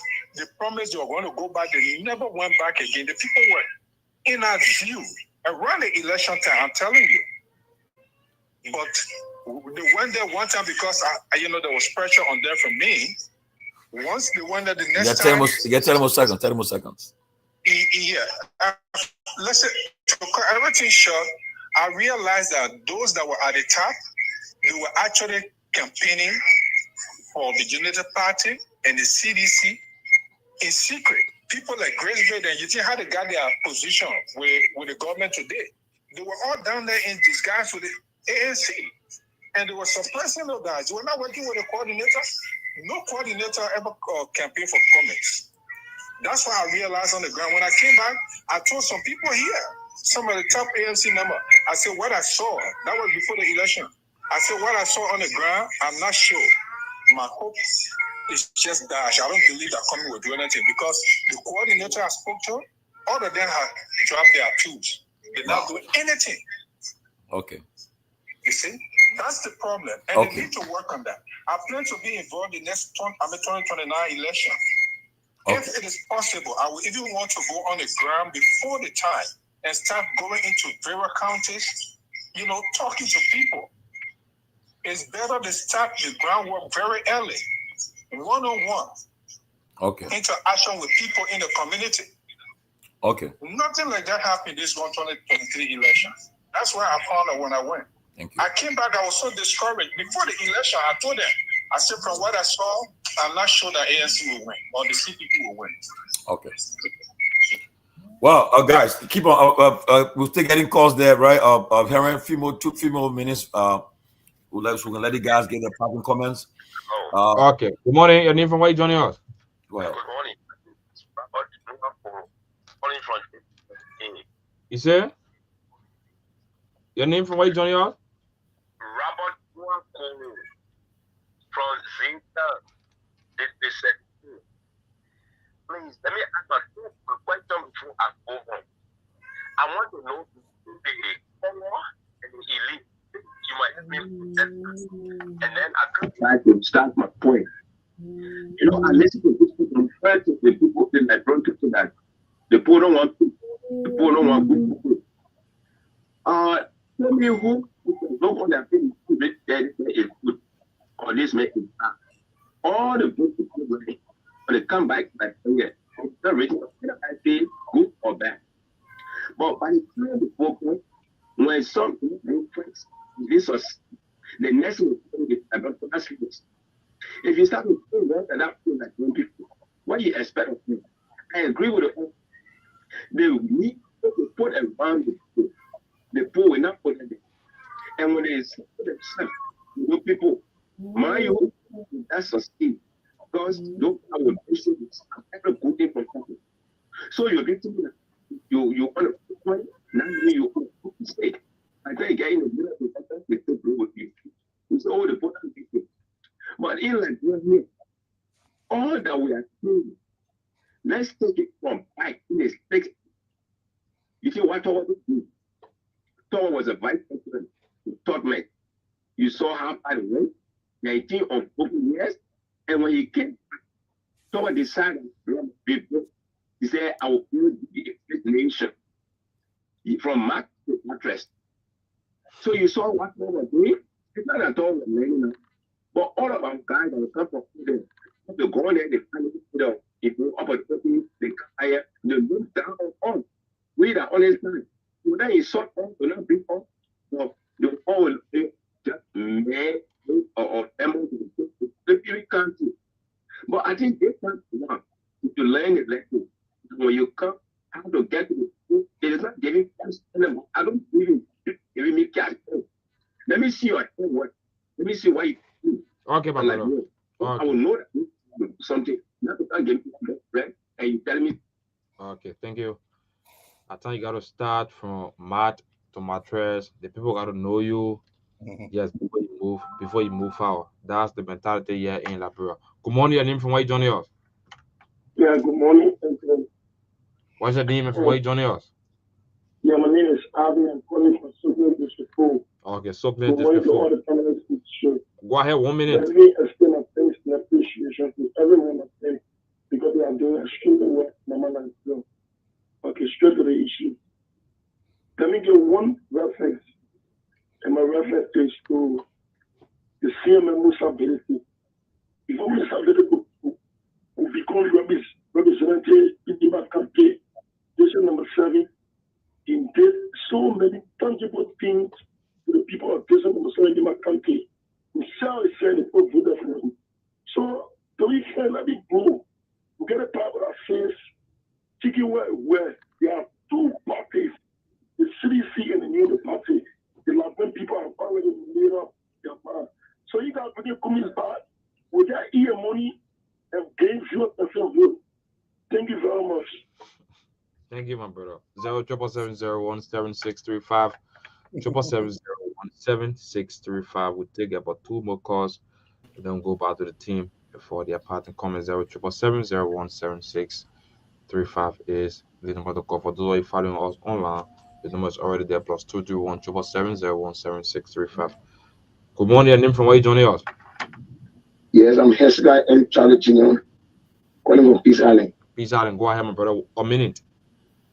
Yeah, you see, sometimes it pains me a lot when I see people discussing Kumi's, the Kumi not qualifying, not somebody to be president for Liberia. They're making the Liberia with everything you want the political leader, even share a platform during the election period. Now, why can't they really do it? But, you know, Liberia, they almost, I don't want to say the parable. I don't want to say this. You told somebody, say, oh, I went in the bathroom, totally left on my hand. Then the person go tell another person, say, oh, my man, yeah, that man say, you were playing with poo-poo. The other man say, oh, yeah, the poo flash on the man's face. So that what happened to Mr. Cummings? My brother, a minute. The statement that Mr. Cummings made in studio when they asked him about that gay issue, Mr. Cummings was saying something that I be that Liberia could understand. But other people, because they felt that they wanted to be president, they politicize it, they make it look like Mr. Cummings is the first man to become gay, or even when he gay, he's the first man. That's bad. Okay. Let us think about our country, how better we can make our country. Okay. Thank you, my brother. 777017635, the last call, and then go back to the team. 077701763 777017635. A call, and then we'll go back to the team. For those of you following us online, +231 777017635. One more call, and then we'll turn back to the team for their parting comment. That was said by Chief Tomoni Josh. So a call. Was good morning, your name from where you joining us? Yeah, my name is Binton Shai. Calling from 72nd, my brother. A minute, 1 minute. Go ahead. Yes, my brother. Bringing coming to Liberia, I think it will be one of the best things for my problem I have there. To which I can be ahead of the team. They don't really campaign. They don't even explain the issue. Yeah, to also anything about coming. Look at for typical example. You look at Louis Brown. Then you say you come in with a protest with tire suffering. Somebody bought beat and then you say he's suffering. All of them campaign for United Party. You say Trump. That great spread there. You back out office. So I expect to move for Kumi. Everything they do are they from the lie. Okay, Kumi might get who and Safo and whom after that people. I don't think the other people that are working with him and moving forward with him, they're not helping him at all. Okay, my brother. Thank you. Thank you so kindly. Chief Tomani just is back to you guys. Okay, so I want to say thanks to the callers, and we running out of time, so we'll give the guest a few minutes to do the closing. And I know they heard the callers well, but let me just say something before the guest coming. The issue about this vice president business, I will be clear with you guys. I witnessed it when Spoon went to Liberia, where at Boulevard Palace had a meeting with Mr. Cummings. Kev, I asked Mr. Cummings that question. As Mr. Cummings, Mr. Boga asked to be his VP, he said no. Only thing Boga told him was, Alex, the Liberian people depending on us. Now, all he said. Went to Mr. Boga's house, in Mr. Boga's office, Kev Hassan asked him. Boga asked to come in as be his running mate or asked him, he said no. And that's how we know. And then one time too, was sitting somewhere with somebody too, I don't call the person name, and apparently Manasari I got involved. She called and said, and to the person said, call Mr. Boga and told him, look, try to work with Alex. And Boga said that, oh, I'll get back to you. He never did. Last minute of time, Ambassador Balu didn't try to even for him to say, go ahead and announce it. Don't tell him. They announced his name. And so there was no way Boga wanted him to be his vice president. Let's get that one clear. He was not interested in that. So the company never refused to be vice president to anybody, and he nobody asked him. So let's make it clear. But you guys can give your parting comments. Okay. Ultimately, thank you very much for having us. We are here to inform all members of the ANC in the diaspora. If you live in the US, we are going to be having a convention from the 25th to the 27th of November. We are going to be in the city of brotherly love. If you are a member, you can pay your annual dues is $120. The banquet that evening is going to be $50, and if you bring in your significant order, it's going to be $50. So I'm encouraging everybody, those of you who have all the kinds words, my brothers in New Jersey, other parts of the U.S., I encourage you to kindly join us at the convention on the weekend of the 25th. Come out and let us do our thing, the ANC style, all the good ideas we have. Let us discuss it at a business meeting and see how we can send a team to Liberia to work with our brothers on the ground so that we can start working towards our next political movement. But let me say this to the Liberian people who call. Adolf Hitler, sorry I have to use his name, but he propounded this theory. Adolf Hitler says, if you say a lie big enough and you continuously repeat that lie, people will believe it. I repeat, Adolf Hitler says, if you say a lie big enough and you repeat that lie continuously, people will believe it. And that's the reason why many of you in Liberia believe that Mr. Cummings never agreed to be a vice presidential candidate or to work with the CPP arrangement. I hope many of us will take time to study, because as Tommy Lee George said, Mr. Cummings was never offered that position, was never held. To those who talk about Louis Brown, you voted for Mr. Boycott, who is your Liberian permanent ambassador to the United Nations. If you have so much problem with Louis Brown, why is he your senior diplomat? Your number two diplomat after the Minister of Foreign Affairs. He represents your interests now at the United Nations. So what's the problem you have with him? Why didn't you protest or speak to President Boycott not to nominate Mr. Louis Brown? But I want to tell you all, Liberians, we are the least developed country in our region. When I first came to Liberia on foreign assignment in 2010, we were 2 steps ahead of Sierra Leone, equal to the Republic of Guinea. But today, everybody else has passed us because of the leadership problem we have in our country. So it is our decision, it's time for us to think as Liberians. Where do we want to be? In the 1960s, the 1970s, Nelson Mandela and other freedom fighters in Africa came to our country. The University of Liberia was a beacon of hope for the continent of Africa. John F. Kennedy Medical Center was the referral hospital in most part of Africa. The Louis Arthur Grant School of Law was the #1 law school in Africa. But everybody else has passed us because of our leadership crisis. It is now time for us Liberians to look deep into our heart and start to make serious decisions about our country, or else we'll be the last and everybody else. In fact, we may sometimes need visa to go to Sierra Leone if we don't develop the country we have now. And I believe the ANC, the Alternative National Congress, can play a critical role in pushing Liberia to the next step. Thank you all for your time. Sorry, my internet was not working well, but I look forward to another conversation concerning ANC Global and the work of the ANC in the diaspora. Thank you. Yeah, so I want to say thank you for hosting us this evening. It's been a pleasure, being on the show. In addition to what my colleague Dr. George just said, Liberia is at a point where there is no return. However, if we as Liberians see it in ourselves, look at ourselves, and realize that we have a choice. We have a choice to make. 2029 is just around the corner. Believe it or not, when we get up tomorrow, figuratively, it will be 2029. What do we want for ourselves? Again, as I said much earlier, most of our mothers who were market women or who are market women, who strived for us to go to school, to learn, to accomplish something that will come back, to provide for the family, to uplift the family. Those are things that we need to think about as a nation. We need to look at those individuals. Mr. Cummings is one of those.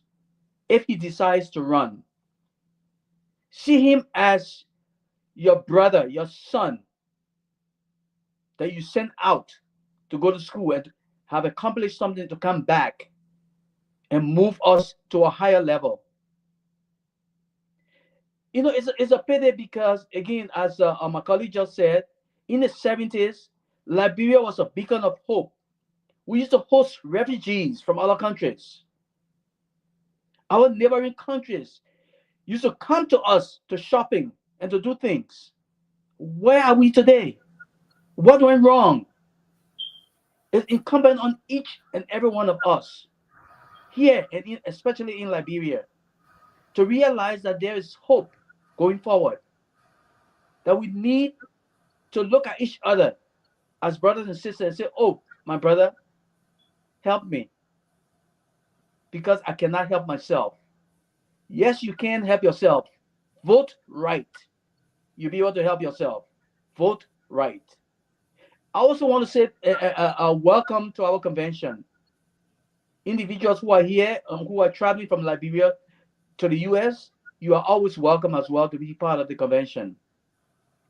We want to encourage each and every one of you to come and make your voice heard. That's the only way we can grow this institution. We can have more ideas in the institution that we can impart to our brothers and sisters in Liberia. Without you, we are not going to be viable. So I want to encourage each and every one of you to join us. Thank you. So, on behalf of our chair lady, Madam Ethel Maye, and members of the Convention 2025 Committee of ANC Global, I want to take this opportunity to express our thanks and appreciation for this invitation. Dr. George and Rodney have already said a lot. So I'm going to be brief. My takeaway from this discussion is to pay attention to the advices from our panelists here and see how we can incorporate that into our strategy. And one of the things that I observed that we really need to work on is the fact that when other people do not have the substance, they keep trying to throw anything at you, any label, such as elitism, gay, anything that would stick. So we got to be prepared for that and have a commensurate counter for those kinds of assertions for people in opposition that do not have the substance to compete on the issues. With that said, we would like to invite Liberians to turn out, come and become part of the ANC, come and attend our convention, and so that we can move our country forward. Again, I'd like to reiterate my thanks and appreciation to all of you for the advices that you provided to us. I can assure you that we will take that seriously to improve our presentation in the future for the benefit of Liberia. Thank you very much. Thank you again to the ANC Global Leadership. Thank you. We look forward to see how best we can make our presence at your program. Hopefully, one of us will attend to raise the occasion to cover the program. We'll see. We'll talk about that later. But I want to say thank you and wish you guys the best and have a successful convention and look forward to having you guys again. Thank you so much. Thank you. Thank you. Thank you. Okay, guys, we got to get on. Let's not use our final time to talk about the election in Nima. As we're on the show, the Nima candidates signed a peace pact ahead of by-election. With less than a week to go, they signed a peace pact today, calling for a peaceful, transparent, and credible elections on April 22nd. All the candidates, I think, signed this document. That's a good sign. We're praying that the election will end up peacefully, and so we're looking forward. And also, former Representative Akaros Gray just endorsed Madam Ida Ware too. He just announced his endorsement acting on his party's mandate, the CDC mandate. So, and he's saying that they are going to Nima. They're all going there to leading the gallant men there to go and show that they campaign for her to win the election. So, as the endorsement continues to go forward. Let's see what happens in the next few hours. But I would like to quickly, before I bring you guys in, let me hear from my guys on the ground. The TCA guys are already in Nima. They've been there. They've been carrying on the campaign trail. And guys, let me just reach out to them quickly and see what they got to say to us, because it's late in Nima. In Liberia now is almost 1 o'clock. So the guys, let me go to them. Almost 1 o'clock. 4 minutes to 1. Yeah, so let me go to them quickly and see what they got to say for Nima, and we move on.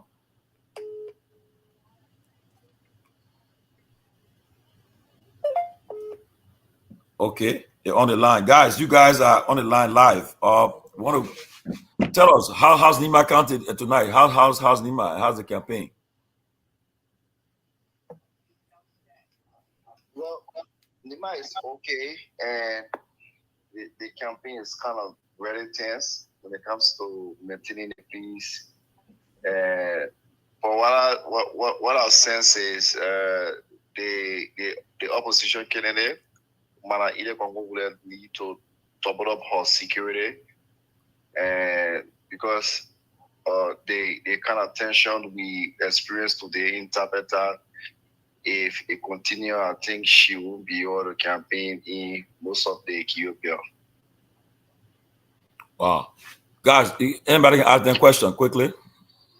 So before they ask question, I also like to clarify something about what Samson just said.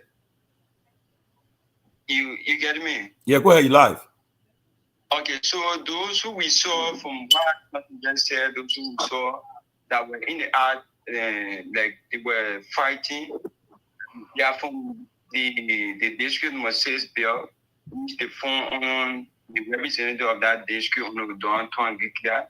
And those who are supporting are from that same area, and he's our MDR candidate from that district. So it seems to be like we are assuming that they're from the Koga bill because they are members of the Don Gikia team. So he's also a part of the Koga team. Okay, guys, you got a question for these guys? Mr. Werso, Siddiqui, Pee-wee, Hamed.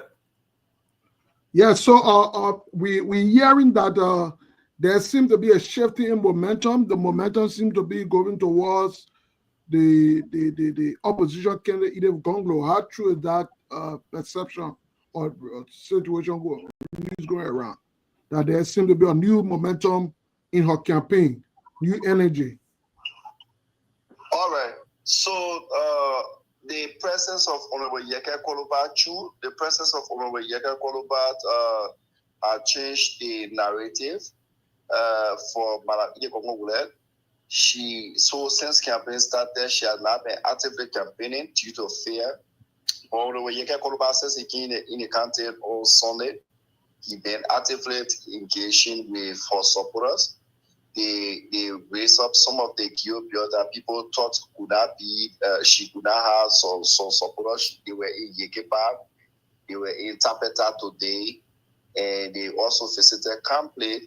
These are areas that have been hostile to Maraide Gomogure. These are areas that normally when she used to campaign against the Senator Johnson. People normally don't used to turn up at this particular area. But then we were shocked on yesterday for the turn-up we saw in Yekepa. And we were also shocked today to see the kind of turn-up we saw in Tapeta. And in fact, that was what provoked the guys from the Koka belt but in the meantime, while Mana Ide Kongula is making a very huge point and engagement in the Gio belt, or backyard, which are going to be Ben. Ben is also being hugely battled. This is a very huge, densely populated area that would normally win landslide, but shocking it. Honorable Samuel Koka have been receiving a lot of endorsement from influential youth from this area, and this is a minor bill that has been hardly controlled by Mara Ide Gomogure, but today Samuel Koga result of very huge turnout there. And in fact, it was where Prophet Key did his endorsement for Honorable Samuel Koga. But the election is a very fun and beautiful one to watch. We just hope and pray that it's peaceful, but Honorable Ide Gomogure is making some strides when it comes to waking up the Kyo Bill and our supporter for what we've been seeing since we came. Okay, so what's about the police presence, considering the, as you claim, tension going on? What's the police presence? How does it look like? Security and everything. We have not seen any security guy Mara Inde Gongo way, but for Onokoga, the vice president also with Onokoga. Today we saw the vice president with Onokoga at Plain, where we saw huge security was also there, and wherever Onokoga is, you see a lot of security force are also there, and you see huge number of people based on the money being spent. And you know that when people, they usually go after the money, not the love or not what you can do for them, or rather go after the money. That's what we are seeing so far for now. Okay, my final question: how is it with the other candidates? Is there anything from? I mean, what are you hearing about other candidates besides Madam Gonglo Koga? What are you hearing? For now, so observation for now is that we are hearing 3 candidates shopping right now. Either Congo where on Samukuba and B. Mark Bruin. These are the two candidates we are hearing from now. And if you enter into town or some village, you will hear on a Kuga and you will hear on a Mark Bruin. If you enter into some town or villages, you hear on a Mark Bruin and you hear Manaida Gongo Way. So this is how it runs in Lima County right now. You are not going to hear one person's name, but rather two. All right, so to Alan, to mine, when you take into the second period and Tapeta side, is where Chairman Musa Hassan Perete, who having to be a political leader of the CMC, his own base. They are doing some huge work there. Mark presence there is very impressive.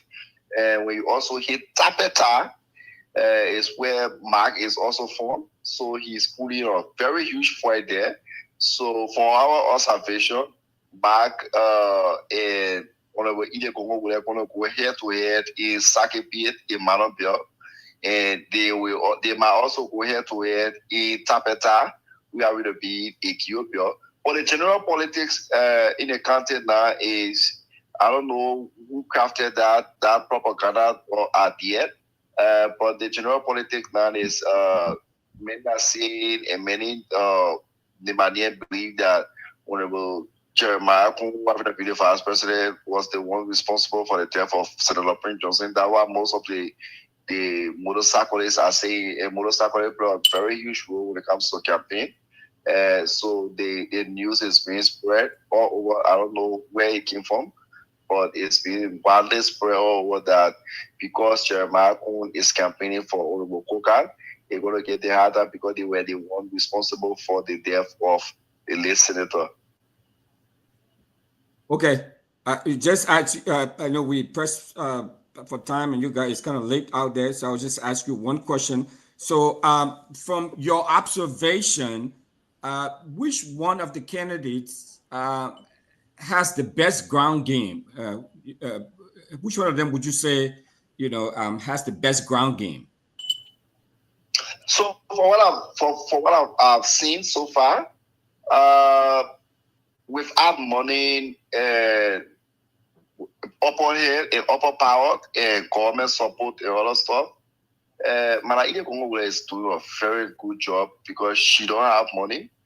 And when it comes to putting a number, a genuine crowd, she's actually doing a great job with that because you know a candidate won't spend without cash unless Oliver Coca and Oliver Mark that when they get any Chairman Pelete coming, you definitely in Sakepie, that's his base, where he's doing a lot of good job.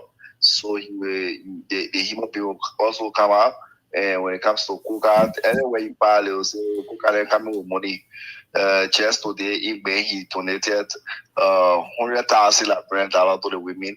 So, but for her, the today, I didn't see anything like some donation. What I saw was just few people gathering for her to go and talk to them.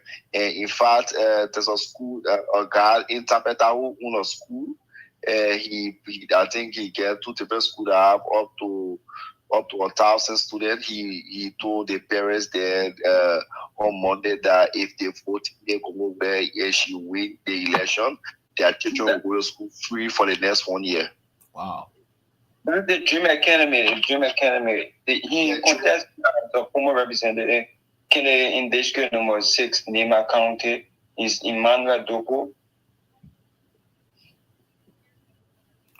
You got any question? Basically, I don't think mine will be a kind of a caution, but I just want to commend the guys for venturing into NIMBA to cover this process. I will hope that there will be a very level playing field. The process about what we're hearing that, it's just quite unfortunate that we will have certain candidates fearing to venture into certain areas. This is wrong, and I think it shouldn't be. It shouldn't be like those from the Geo land should not campaign in the Geo land. Those from the Mano land campaign in the Mano. That's not the country we have, and that's why our political process will call for a very free, fair, transparent political process that should unfold in the country, and everybody should be allowed to venture politically and perform their own political process. I think this is the best way to go about it. So let me just. Commend the guys from going in, and we're gonna do everything we can to give them some kind of support.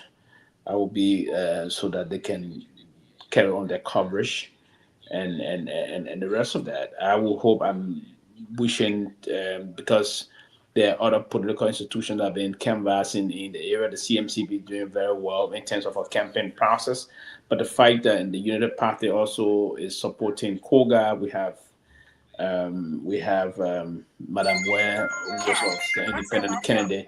So, but the fact that the team went to cover and they trying to give their perspective as to what they've been observing across the place. And one of the things I observed today is that in somewhere in Tapeta, sort of video, that there are some photo or some altercation that the TCA also covered that.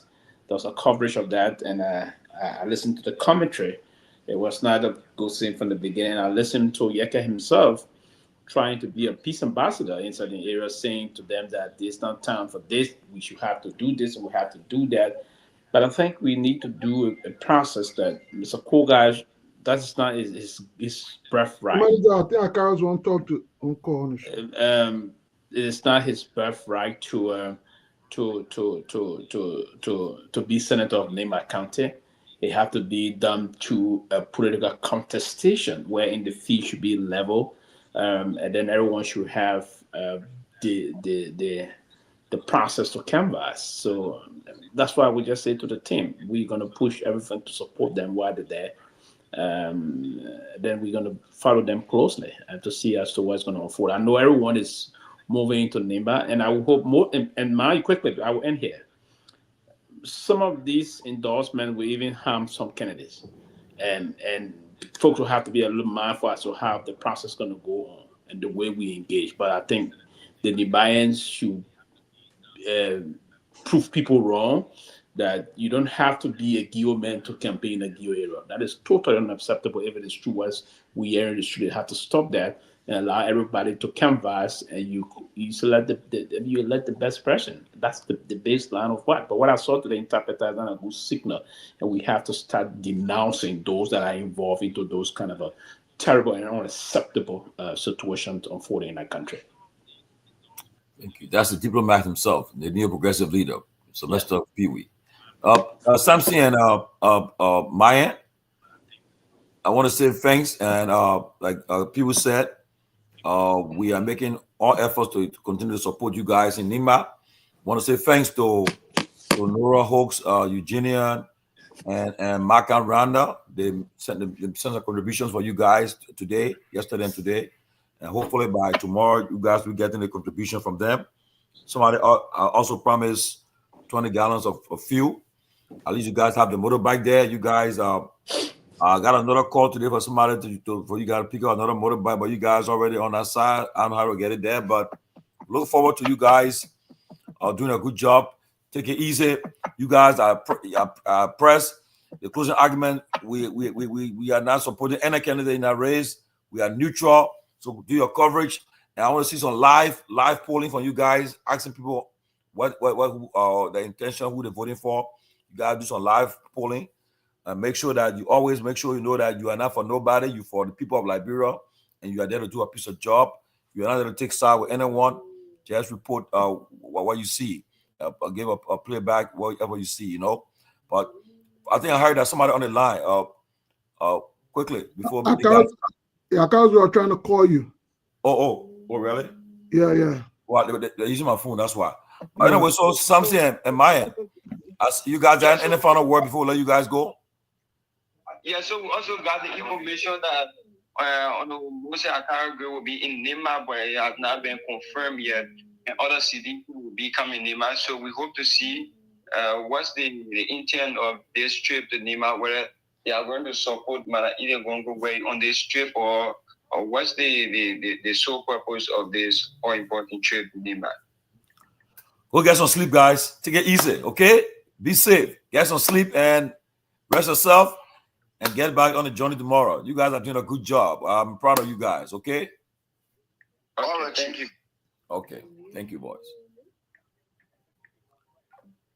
Well, you know, with a few minutes we got, let me say this. The Nima election, I think it will take a different trend, but again, too, you see, endorsement. If you notice in America, there are some elections where certain elections, depending on what's happening in the country, the atmosphere of the country, the president who is in power, sometimes he say, no, I'm not gonna dare go in that particular area because I may be a distraction, or I will turn off the voters on that line. So you gotta be very careful. You know, again, how you endorsement? If you endorse from a distance and you stay away, but sometimes you go there too, or you see, like for instance, the whole government apparatus they are all there, and with the government cars, they are flagrantly violating the code of conduct. They are violating. I saw the Minister of Labor today with a whole campaign regalia on him, which shouldn't be. Can I finish? You take note that these guys are violating the code of conduct. Okay, so the ministers are there. Some people who are on taxpayer money. Instead of them doing the work, they are all in Nima there on weekdays campaigning. Is that fair to the country? And 20 yes, I just thought to bring this quickly before you continue from there. Yeah. I slept on this thing. So we probably may have discussed it about sleep, but from Africa been taking this, and this is a very serious issue. This current administration, all of the folks you are just about to talk about, you're still going to continue. Those are individuals that were very loud, loosely loud on the past administration about this same Nimba, the past by-election in Nimba during the presidency of Mr. Weir. They condemned, criticized the government official at the time, saying that they were blatantly violating the code of conduct. Yeah. These same officials are now, they're not only knowingly, but maliciously violating the code of conduct today. And then this managing director of LPLC came there and spoke loosely that this code of conduct issue is violating their constitutional right. But he didn't know this yesterday when he was criticizing past officials, right? That he didn't know this same law violated the Weir administration's constitutional right or the Ellen administration constitutional rights.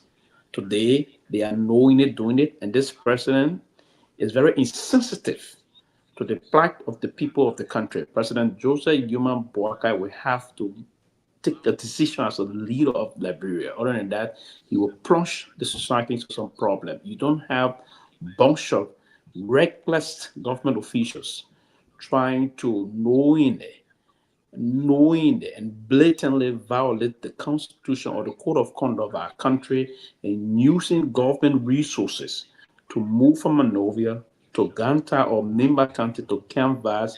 The CMC did file a complaint to the ombudsman. Imagine if the ombudsman could recommend Emma Metier Glasgow to be suspended because she disrespected the office of the ombudsman.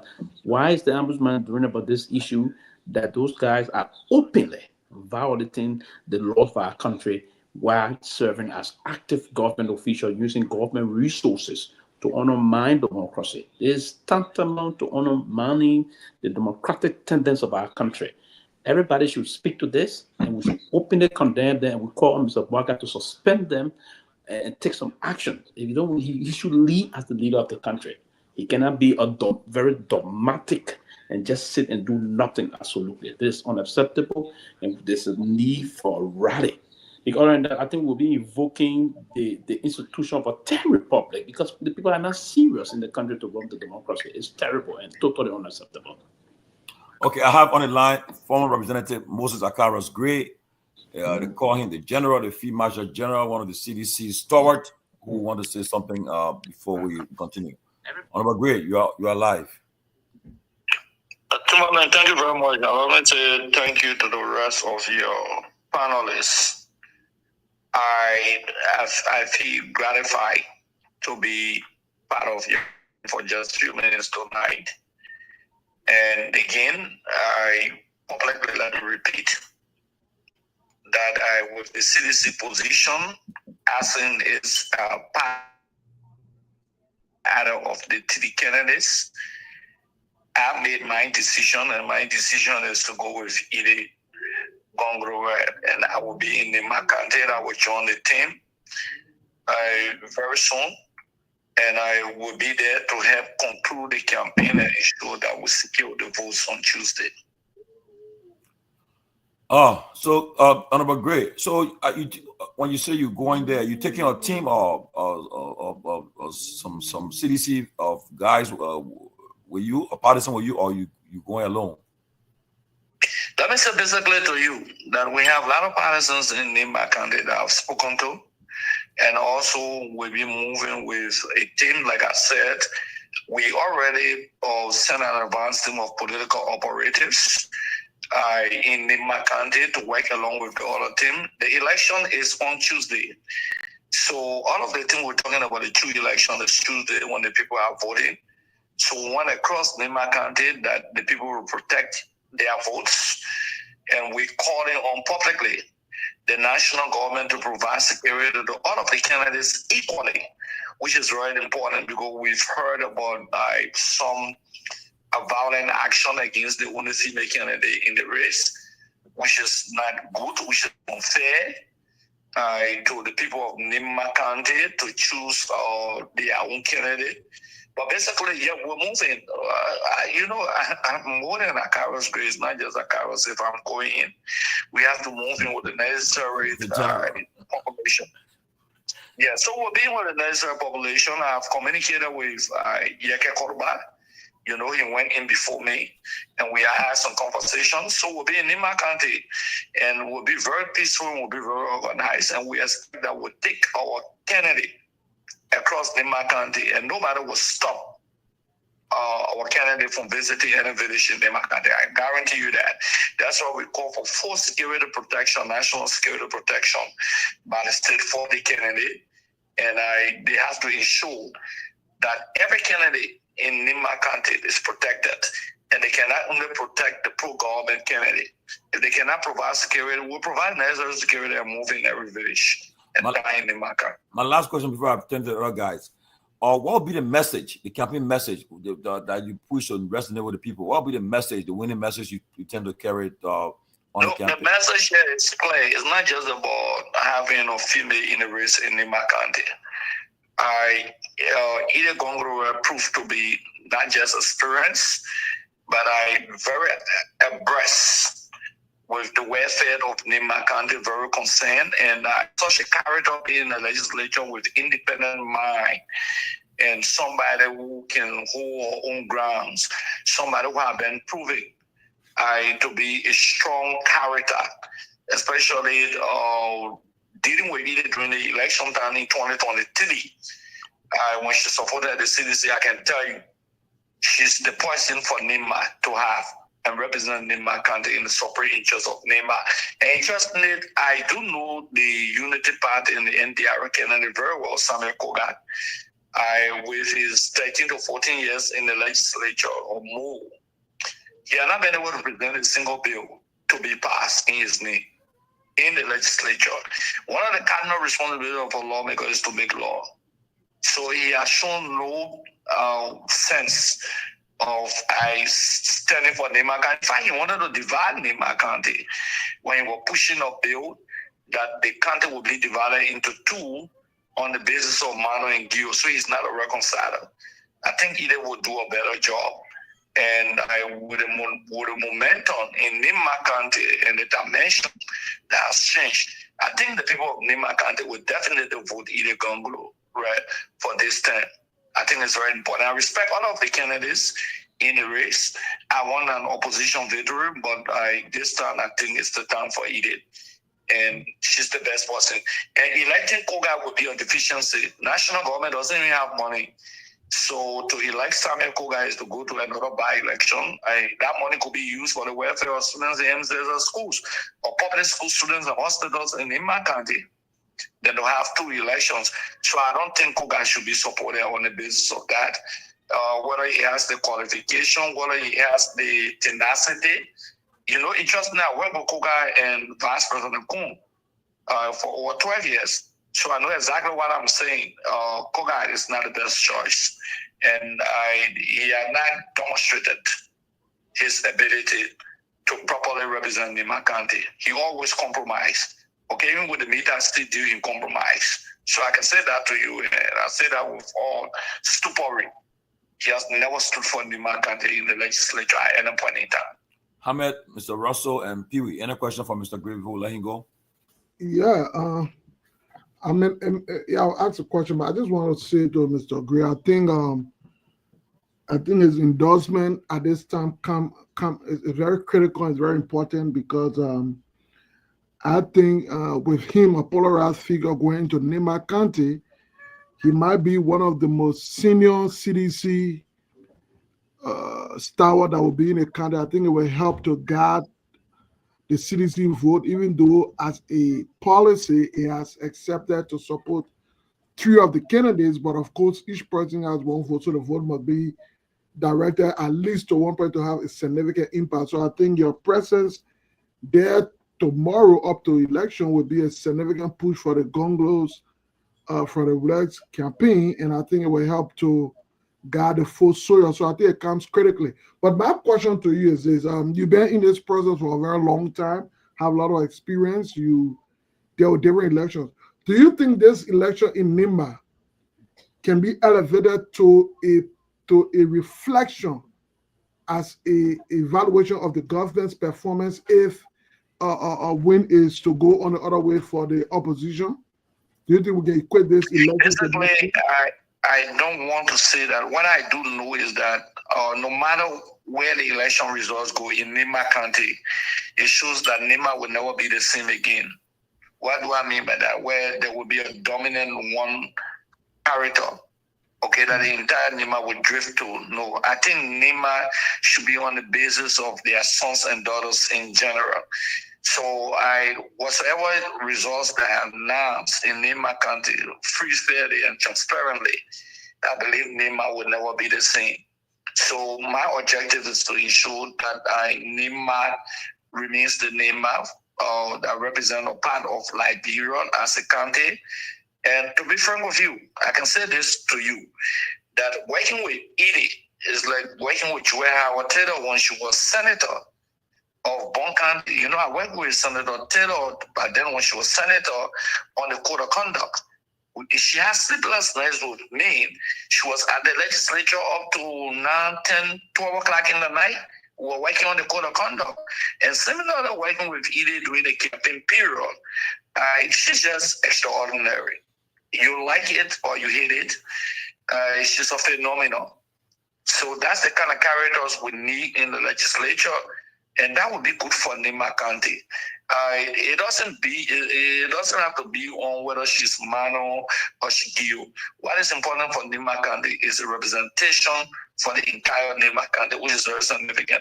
But to answer your question directly, it's too early, in my opinion, to say because of this election, it will make a determination for 2029. No, I can tell you that I don't think 100%. But what I can say to you, like where Prince Johnson was in control of Nima County, Jeremiah Kun cannot be, no Koga cannot be. Both of them don't have the charisma. Look, Prince Johnson, have a separate charisma. And the people of Nima believe that, look, he defended us. He fought for us. He was just extraordinary for the people of Nima County. There's no debate about that. And the treatment that was given to Prince Johnson before he died by his own son, Jeremiah Kun, we got to sharpen that contradiction in Nima County. We got to flag the issue of Samuel Koga disrespected Prince Johnson. Look, let me tell you, I presided over the passage of the legislation that made Prince Johnson College a statutory one in the Republic of Liberia. That day I presided over the legislation. Kun did not want it to pass. I mean, he resisted it. He didn't want it to pass. In fact, what his name? Or Samuel Koga. Koga did not want that legislation to make Prince Johnson's school, the college, a statutory school to even get government support. Okay? Hogarth was very disrespectful to Senator Johnson when Senator Johnson was elected, especially in the legislature. Extremely disrespectful to him. Okay, but we can't talk about when God Nima will say the stories. We'll get the narrative, which is very important because I presided at the passage of that school, that college, to have legislation. What the guys were more concerned about, they were more concerned about their private schools. They were more concerned about their private hospitals in Nima County. Senator Johnson was concerned about the welfare, the education of Nima people. So you can't compare Kuhn to Senator Johnson or compare Samuel Kogan to Senator Johnson. It's a mismatch. I think either would be the person to walk in our shoe and lead Nima to redemption and development. I think Edith is the best person to do that. Because all she says during the time of campaign, what she said to us is Nima County, Nima County. Makante Nima. She was fighting with the CDC for Nima. She wasn't fighting for herself. She wasn't fighting for the job. She wasn't fighting for personal glory. So it indeed is a digital difference in the election. Okay, let me come in here. So lots of people here. Quickly, there's this. Let me start this way quickly. There's just list a letter coming from the CDC endorsing. I think 3 or 4 of the candidates in the race. The letter, is it a genuine? Is it a legit letter? I just want to know if I can move my question. No, the question is very clear. The CDC said in the communication. No. I come in, sir. I just asked. Is the letter is that letter legit? Yeah, definitely the letter is 100% legitimate. There's no question about the release. Okay. Now then it will allow me to ask a question. Do you think, as the major political party, opposition political party, to endorse 3 or more than 3 candidates is the best way to go as the CDC? To endorse all 4, I don't know how many of them, 3 or 4 of them, is the best way to do it?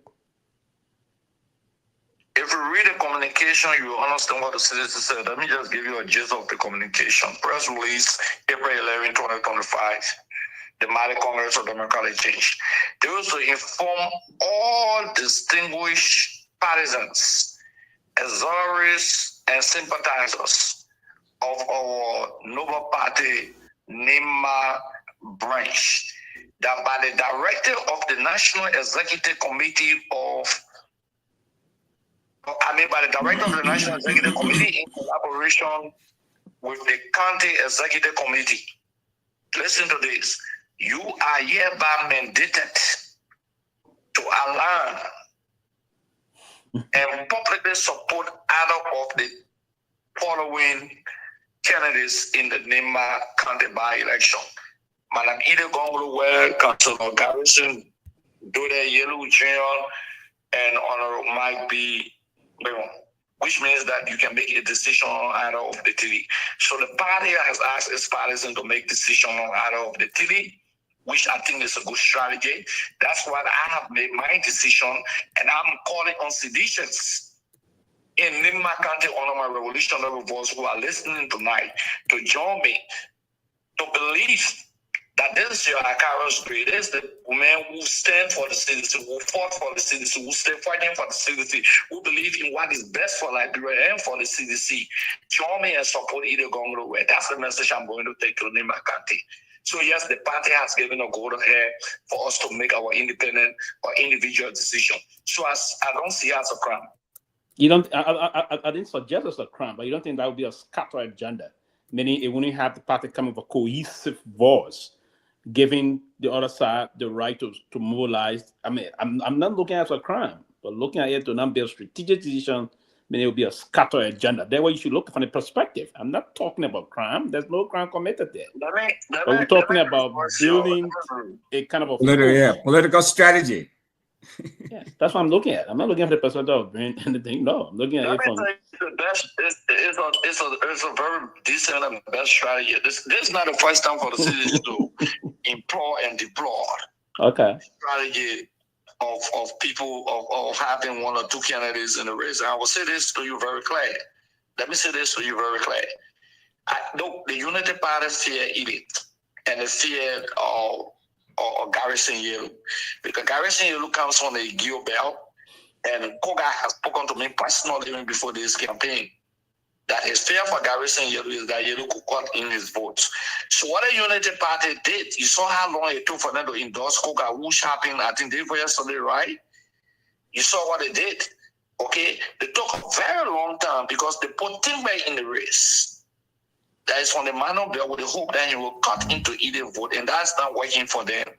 So the Unity Party had to run in to endorse Koga urgently.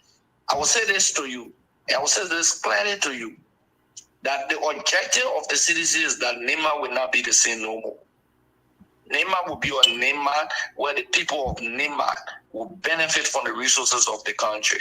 So every party has a strategy. At the end of the day, I can assure you, I can guarantee you the strategy will work. No matter where the chips fall, the strategy for Nema County will work. And it's not just for this by-election, it's beyond the by-election also. Russell? So imagine either winning Nema County, for example. Imagine that. And going to the legislature for his support. Okay? We need those kind of characters in the legislature. And I can assure you that the strategy we have, some of the strategies are overt and some are covert. When you see Akaro's great endorsing it, it speaks volume. Don't you know that? Moses Akaro's great. But when you see Akaro's, no, forget about just Moses Timberlake. But Pee-wee, if you see Akaro's publicly endorsing it, doesn't it speak volume to you as a political tactician? Doesn't it say a lot to you? No, politically, I will fight and I will be on the ground if God bless me, my health, everything. Politically, to be honest, quickly, to be honest, I'm not saying the endorsement is a good thing, but if and again, and that's why I'm a little bit mindful to ask discussion in terms of the strategy. Don't you think that could be part of the strategy? I told you we are a political party of strategists. Okay. Listen. I'm not disputing the strategy. I was just asking if it was the right strategy. For me, I think that was a scattered agenda, and I maintain that strategy in terms of how you came about it, and it's my personal opinion. This is clearly it's not a good strategy you deploy. Now you as an individual now just endorse Edith Gonglowe.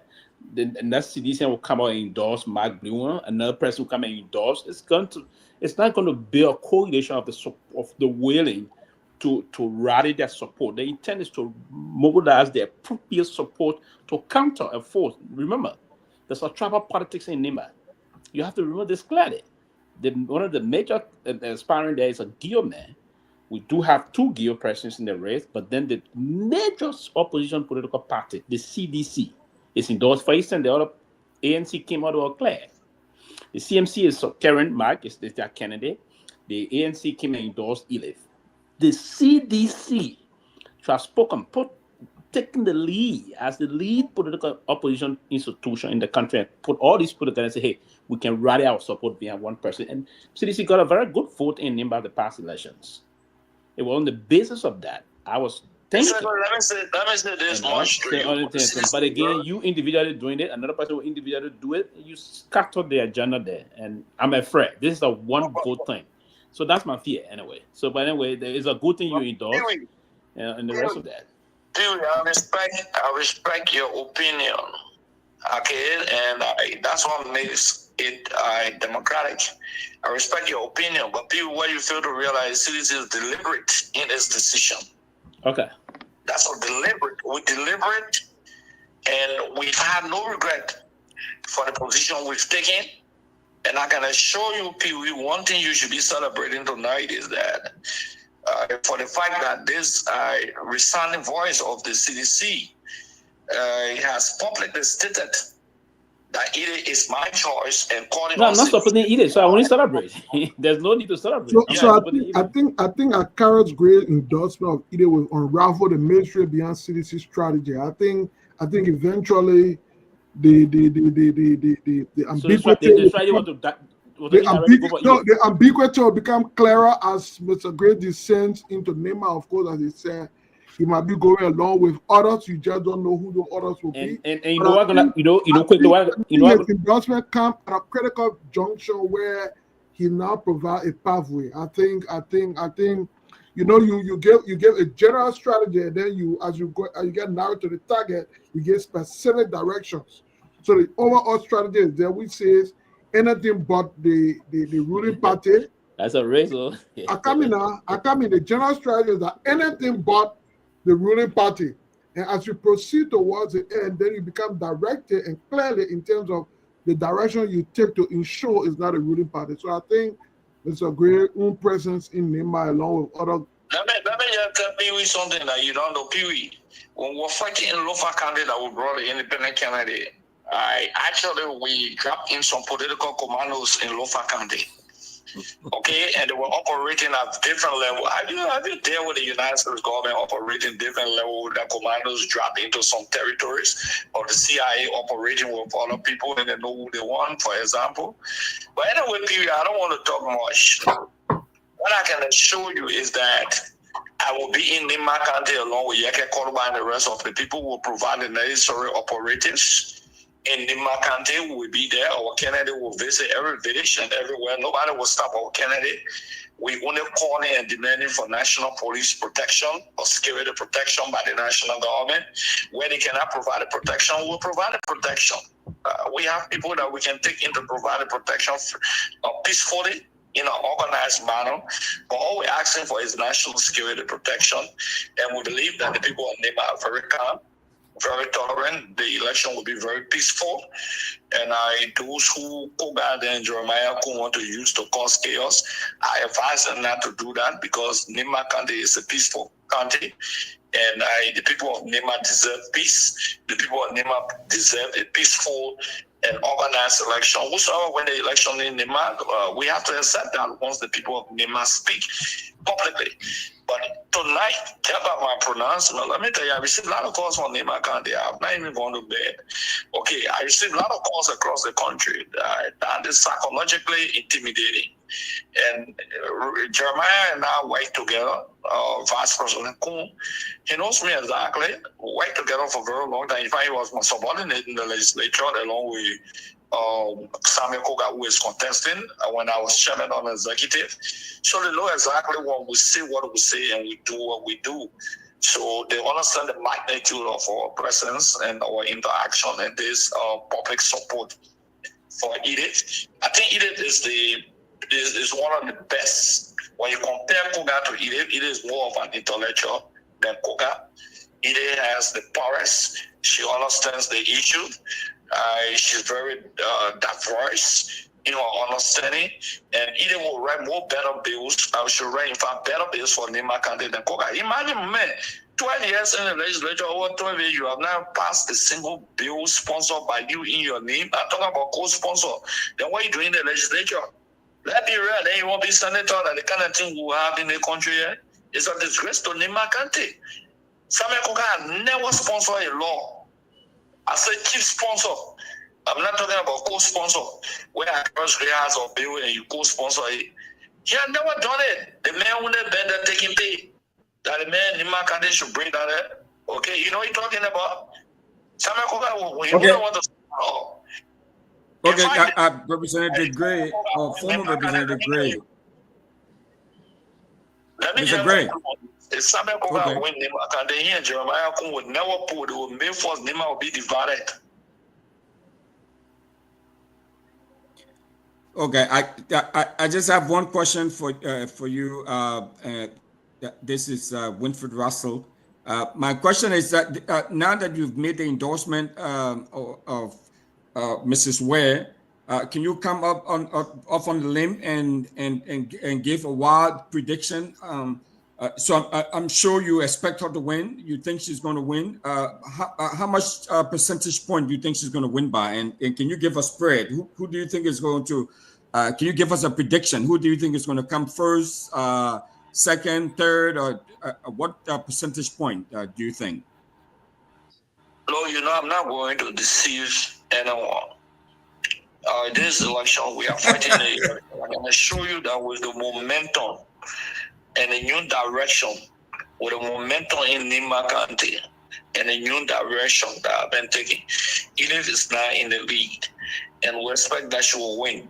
I will not say the percentage now until I enter into Nema County, but what I know is that if we should go by what is unfolding in Nema County, Ide has taken the lead in Nema County. I can tell you that for sure. Initially, when Nkoga started, well, unfortunately, with the intimidation, with the harassment, with taking money and putting it in front, the people feel insulted because they have not done this for Nema County before. Kun has not done a great job in Nema County after he became vice president. There are a lot of Nimbayans who expected him to have brought the county people together, to reconcile them and hold them together. They were even taking job from Garrison Yellow under the administration, and Vice President Kun was supporting it. Just to call Garrison Yellow to tell him, say, I want you to lead a race, I will give you some money, we'll buy you all. That's an insult. Then you can't take McKinley and put in a race to Tina and cut the man on vote. Timber is just another useless character in the race. To be frank with you, I'm sorry. But it's a useless character. What is he doing in the race? Okay? That money that he tell that money Jeremiah Kun gave to him to eat that money and leave the race. Why you want proof? Okay? When you really want proof, you honor the Vice President Kun, you should know better to allow him to use you and you going nowhere. Okay? Why you taking that money, get that money to Nima County, people that are can go to school, but either is going to win. I can tell you that, and I must appreciate the Yeke quarterback who moved in slower than I do, because we had a conversation about that and we strategized so him winning twice, and then I will be following. So yeah, the momentum will be great. Great. Let me ask you this. This is Henry Peabody. What happened if Koga wins the election? Would that be something that you guys will have to go back and strategize for 2029? That means that you guys are in serious trouble? No, man. Look, Peabody, it's good that you asked the question. Peabody, assuming, which I don't believe that Koga is going to win as of now, but assuming, let me play the devil advocate. Do you think Koga will win the Prince Johnson? You think Koga has that control, will have that control of Prince Johnson? Let me tell you what will happen. I've judged a lot of cases between Koga and that of Vice President Kun. Speak to Kun, maybe you get a number. Koga has always been envious of Kun. He doesn't love Kun.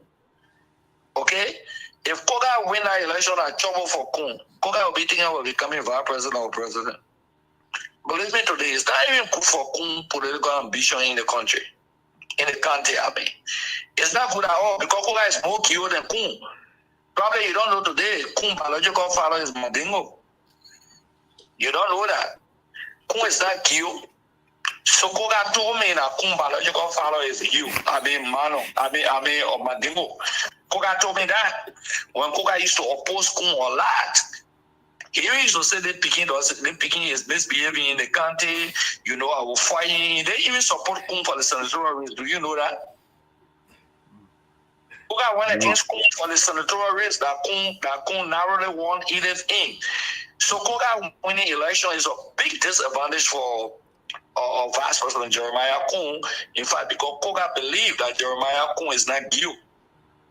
And I don't know why Vice President Kun cannot, identify with his own parental background, because he moved Mandingo, and Mandingos are citizens of Nema County. They are a very decent group of people in Nema County, but Koga bears that in mind, that Kun is not a Giu. That's why he's been fighting Kun. So it's a big disadvantage, and they're not going to, if Koga should win, like you said, playing the devil advocate, which I don't believe he will do, but he will be a serious problem for Jeremiah Kun. Call Kun and ask Kun. Call Vice President Kun and ask him. But what I'm saying is, playing the devil advocate. If Koga wins, how would that impact CDC? You guys. That's what I'm saying. I don't want to divulge certainty. I will tell you one good thing. I will tell you, playing the devil advocate, a victory for Koga could be very narrow. Not only that, but it doesn't show the kind of a command and authority that Senator Johnson had in Nema County. It's the cost to the people of Nema County to even compare Koga to Senator Johnson that he insulted a lot. It's an insult. Do you know the role that Senator Johnson played in Nima County from the war town all the way? Koga doesn't fit in that shoe at all. Okay, so it has no impact. His victory has no impact on the CDC. Okay? No, it has no impact on the CDC, but he's not going to win. Koga is struggling. Let me tell you Koga's main problem now. Koga is worried about Garrison Yellow because Garrison Yellow client, if you don't know today, they have never produced a senator. Like you client, never produced a senator in the history of Nima. So they believe that Garrison Yellow should be in the race or son. Even if Garrison Yellow were not going to run, they were going to have a giveaway for that client in the race because they want to also produce a senator. So that's the problem for Koga. That's the Achilles for Koga. A lot of people not looking at it. So what United Party did along with NDR as a cantor, they introduced McMillan Timber, who is just a non-entity in the race. Because he's not going to take any vote for it. If he's just a non-entity that will just take money and go and sit down, I understand he's very broke. It's a former representative that went with, so he just need to take that money and go and sit down because he's not going to cause any problem for Ide Congolo. It is the next senator in waiting as far as I'm concerned. Okay, we expect to be in Nima County and bring Ide to Monrovia on Tuesday night or Wednesday morning as a senator, and she should be taking her seat in the Nima seat, Senator Johnson seat in the Liberian Senate. I know a lot of United Party people on your life or other things are insulting our cows because they fear me most. So I'm not moved by that. Okay, we'll be in Nima County. We appeal to the people of Nima County. Okay, we'll make appeal to them, but Koga is not the best person. Koga is very corrupt. I can tell you that. Right together, he's corrupt. Okay, I want to say thank you to Senator Representative Gray. Thank you for. Thank you. Yeah, in conclusion, let me say thank you to you guys, Pete Ballard, or Pee Wee, you, the other fellow. I want to say thank you to every one of you. I wish we could have the time and opportunity while in Nima County to frequently speak to you people and everyone and different radio stations. But I can guarantee you that we will be in Nima County by His grace and mercy. And also we expect that Ide will win. The momentum is big. In fact, let me tell you this. I know we will be taking over 100 motorcyclists into Nima County who have endorsed Ide. Many of them register in Nima County. So we'll be taking some of the people who register in Nima County who are in Monrovia with their voter registration card back. So it will be a big day. I know Friday, Saturday, and Sunday will be very big in Nima County. I think Ide should be closing on Saturday, but we'll be there. We'll be in Nima County. Just imagine, we're taking the whole convoy into Nima County, and most of the people we're taking are people registered in Nima County and people who are voters for Nima County who reside in Montserrat County. But because that's the county that when they register and voted, we want all that number to go back and took that number back into Nima County. How the ruling party will be doing the same. So we are encouraging our boys, if the ruling party have bosses, get into the bosses, go and vote against them. Clear cut. That's the voice of Moses Akaros Gray, former representative of Montserrat County.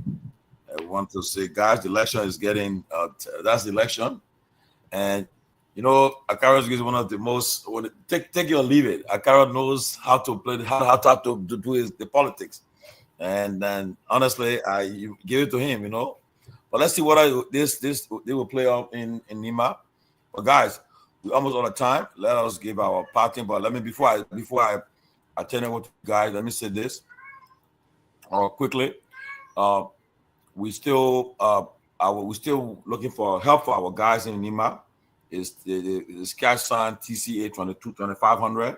Please, want to again thank Mark and Rana. Want to thank Eugenia.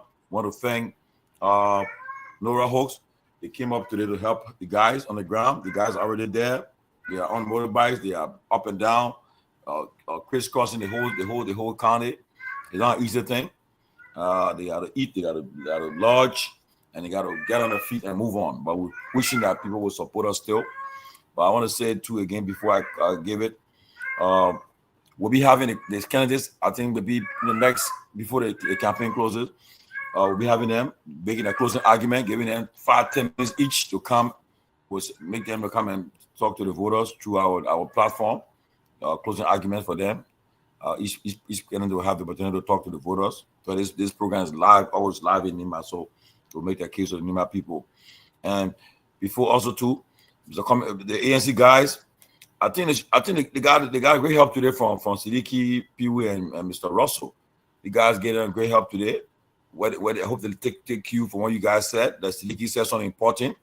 ANC going forward to adopt a media. You need a media support. Get a media that you have propagating a message that resonate with people. And Russell talk about what is that the attention the comment is not getting the attention that other people are getting. What did you find to try to discover what it caused? Why is he not getting the attention that the others are getting? Elaine got it, we all got it, Boyka got it. Why he is not getting that attention? He's a very hard campaigner. He works very hard. And then people said that you should change the strategy and in way they do things in the campaigning. So hopefully the guys will take note. And if I were them too, I will make more and more of the appearances. They saw today that the members came out live. They came up over, listening to them today and expressing what they felt that causing them from the problem. So hopefully they can learn from that and maybe make more appearances, bring other people who can come and make their case. But before that, guys, Sylvester, thank you. Sylvester, thank you for your gift. Sylvester has sent us a huge contribution here. Thank you, Sylvester, for the gift of $150 for the guys on the ground. So thank you so much. We appreciate that. We appreciate that. Thank you. But guys, let's make our pattern and you can summarize the whole night what we heard today. Yeah. On a serious note, I think, and I listened to the folks, the guys on the ground, and I like Akara Gray. Sometimes he take the battle the way he want to take it, but and trust me, what he said, it may be a good strategy for them, but I don't think it was the best way to go about it. That's my personal thought about this issue. But I want to believe that what we pray for and hope for also is that the NIMBA election be free of trouble. And as it started already, I think by the grace of God, things are on course. But we want to also call one thing I sense from the Koga perspective and the ruling establishment, and that's why they're all desperate. They believe that if they were to get off this process by defeat, that would be a kind of a major blow to them. They don't want to start a debate that their 2029 bid is somehow seriously challenged. So they want to do everything to move in, use government resources to campaign on behalf of the opposition. I mean, on behalf of Koga against the opposition. So that's why you see they are all trooping in the way they're doing it, violating the laws of the country, knowing they're doing that. They got the tenacity to do it because they're being aided and abetted. They're being enabled by their own leader that is encouraging them to do these things that they're currently doing, because they openly condemned these things yesterday. If you condemn something yesterday, I don't think it's fair enough to do this. But again, we're going to watch this process, as Mr. Taylor would say, with an eye of an eagle and the ear of an elephant, and ensure that the process is transparent, free, and the government should create the level playing field to the process. So we just hope that all sides will play by the rules. And again, politically, it's difficult to play by the rules at all times, but we have to ensure that the best thing that should happen to the process is that allow the people to exercise their rights and all those things. So the young folks are moving into it, and I want to believe they're going to be. I'm sure between now and this weekend, most of the campaign will be talking about launching big and closing up, and so we hope to see what's going to happen. But it's going to be a very tight race between three candidates, I want to believe, if you will. And we look forward to seeing the end result of it. I hope that it be free, fair, and transparent as we anticipate. That's it. And we hope to see the CDC show now they did a collective endorsement to three candidates, but most of the hierarchy of the party will start endorsing individual. I don't know if that will bring some problem from the other inside support and all of that. I just hope the process will have to pass through and pass very well. That's my hope. But I would hope that, and the intent is that the guys that are covering it also will give. And I like what he said to them tomorrow, that the guys that are doing the coverage, they have to strike the balance. They are not going there to endorse any of the candidates. They're going to exercise their journalistic responsibility. So all of their reportage will be on the basis of they're observing as journalists. As journalists, you have to be very observant, and you report the facts and be investigative. Also, you have to be observant, investigative, and that will be inclusive into your reportage, and something we anticipate from them. So basically for now, for tonight, that's what I will hope and hope to see unfold as we slowly follow the process as it comes to close next week, Tuesday. Right. So for me, I think this was a great show, great conversation. I like the ANC reps that came on, very humble. At least James was very, I mean, at first he was sort of trying to push back and being sort of defensive, but I think he learned very quickly that he needed to be much embracing and understanding and accepting of the comments that people were making and the feedback that they were giving him. And I hopefully they learned from it. They learned from it. The whole idea of trying to blame others for what they should have done, and some of the things that they should have countered. They had no answer for the likes of Henry Costa, the Spoon TV, Stanton. I mean, a lot of other folks. I mean, Martin Cully. I mean, they had no answer for those guys, and so to come and blame journalists for Mr. Cummings' woes. I mean, I think that was unfortunate, but hopefully they learn from it. And Tomlin was good too. That and I don't know what they're going to do to try to correct this, or because I mean, like my uncle once told me, it's like, look, when folks have their mind made up, no amount of facts can change it. Because this whole thing, I mean, people have their mind made up apparently about Mr. Cummings. I mean, no amount of facts that we gave them seem to change that. I mean, they just believe what they want to believe, and then that's what they're going with. Because this whole vice president thing, I mean, we've talked about it, and many folks have debunked that. I mean, you came out again today and laying it out to them what happened. I mean, but whether people are going to buy it or they're going to listen to it, that's something else, But this is where the ANC folks have to come in. They need to come up with a pretty strong behavioral communication strategy or something to try to change the minds of the people about how they think and what they think about Mr. Cummings, because apparently it's not working. No matter how they push back, or some folks, neutral folks like yourself and many others, push back and try to correct a lot of the misinformation that's out there about him. People continue to regurgitate some of the same old falsehoods about Mr. Cummings. So they clearly have the work cut out for them, but embracing and coming up with a very robust public engagement and public media campaign may help. The need a media infrastructure set up, both on social media and terrestrial media too as well. I mean, they need all of that to try to change people's minds, perception. Tell went after him. We know all of that, but they need to do the best they can to try to turn things around. And the momentum is going on in Nimba. We're glad to see that the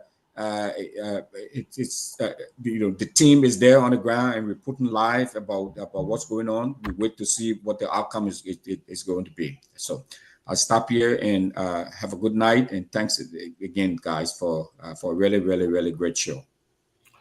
Russell, before the last person speak, after the number election, I would love for to do that show on There's the Police. On what I saw this on a lot of good stuff about the body camera stuff and these traffic people going the wrong lane, and issuing tickets to them. I pray that we better do it, please, after in my election. Okay, sure, that sounds good. Yeah, I think it was a really great show tonight. I think, as I indicated to the folks from the ANC, that the best way to control the media narrative is to own one. You cannot hope that the media will do for you what you should do for yourself.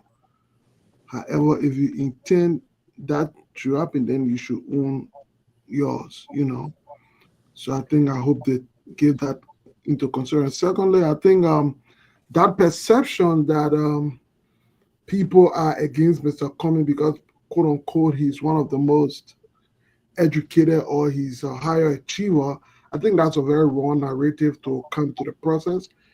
Political processes are political competition where there is a competitive process in terms of how you sell your candidate.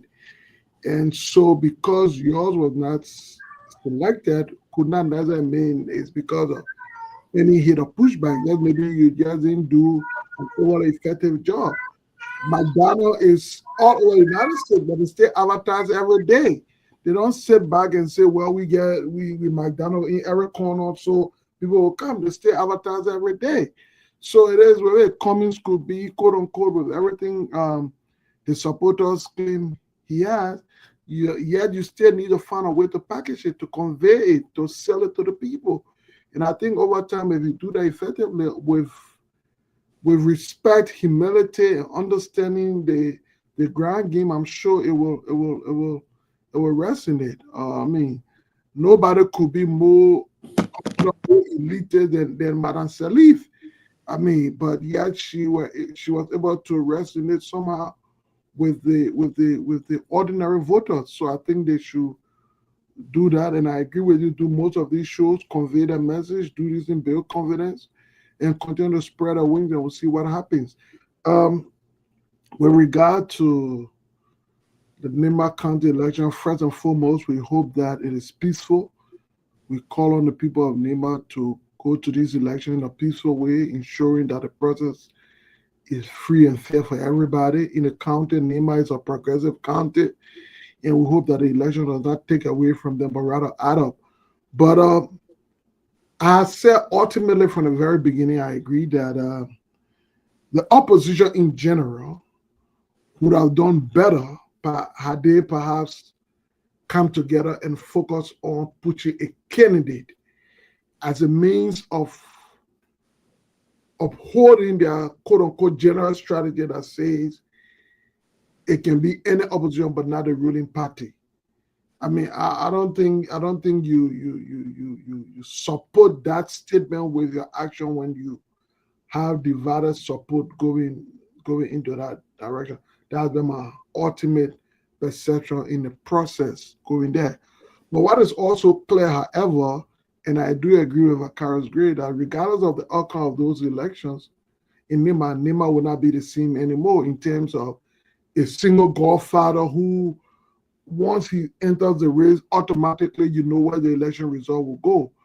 I would think that right now it comes down. It might come down to the number. It might come down to some clown. It might come down to some household, to some other thing outside of just an individual influence that will gravitate all the vote towards that side.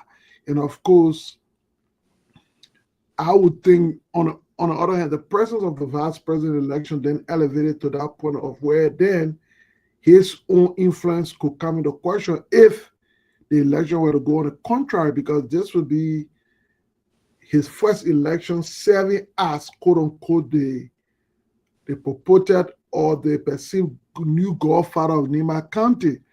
So his failure perhaps to achieve that, something that Prince Johnson was able to do successfully for more than 3, 4, 5 elections, not just for himself, but for any other person who contested the election, could perhaps bring Jeremiah's own future ambition into serious questioning, because if he could not rally his backyard to be able to jump frog to the national politics it will be something that he will have to evaluate and perhaps do it again.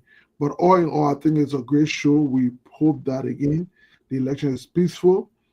We hope that the police, national police, will provide coverage for everybody, and and of course the elections commission, considering that the election is not building this kind of attention and people from different political parties coming there. We hope the election commission will get all its ground game immediately, ensuring that logistics and everything in place, because of course a small lapse could cause some form of tension in there. So we hope that it's peaceful, and we wish the people of Nima County well. Thank you. Well, guys, you guys have said it all. I wish they made the best candidate win, and Nima, may the choice of the Namibians win that election. We pray for a peaceful election. Pray that nobody have to die because of a bloodshed because of this election. We pray that the people of Nima will exhibit that transparency and that maturity, so that it will continue to uplift democracy in Liberia. But wish all the candidates the best. And again, as I said earlier, this will be a litmus test for a lot of people for the Unity Party government, to see how much the Liberians the people of Nimba unhappy with them, or sure that the people of Nimba still wholeheartedly support President Joe Parker. Also Vice President Kuhn. President Kuhn. This will be a good test for him for 2029. That his people are behind him. People of Nimba are behind him. He does a candidate, and the candidate won. So Edith Gonglo, she's worked hard in that place. She was one superintendent. She worked hard. The Gonglo family, it's a very big name in Nimba. So we wish her all the best, and all the other candidates. They may not be on the top, but all the other candidates, that are contesting the race. I want to wish all of them the best. That's all I can say. May the choice of the Nima people win. That's all I can say. But guys, as always, it's been a great show. Thank all of you guys who continue to come and contribute. It's not easy, but you're doing well. And thank you guys who always gave to support the guys on the ground. We are not a Funnet platform like people gather that we are supported by CDC, we are supported by this, all of that. We do everything here on our own. So we try to keep the news coming. So guys, great job. Thank you, man. Have a good night, everybody.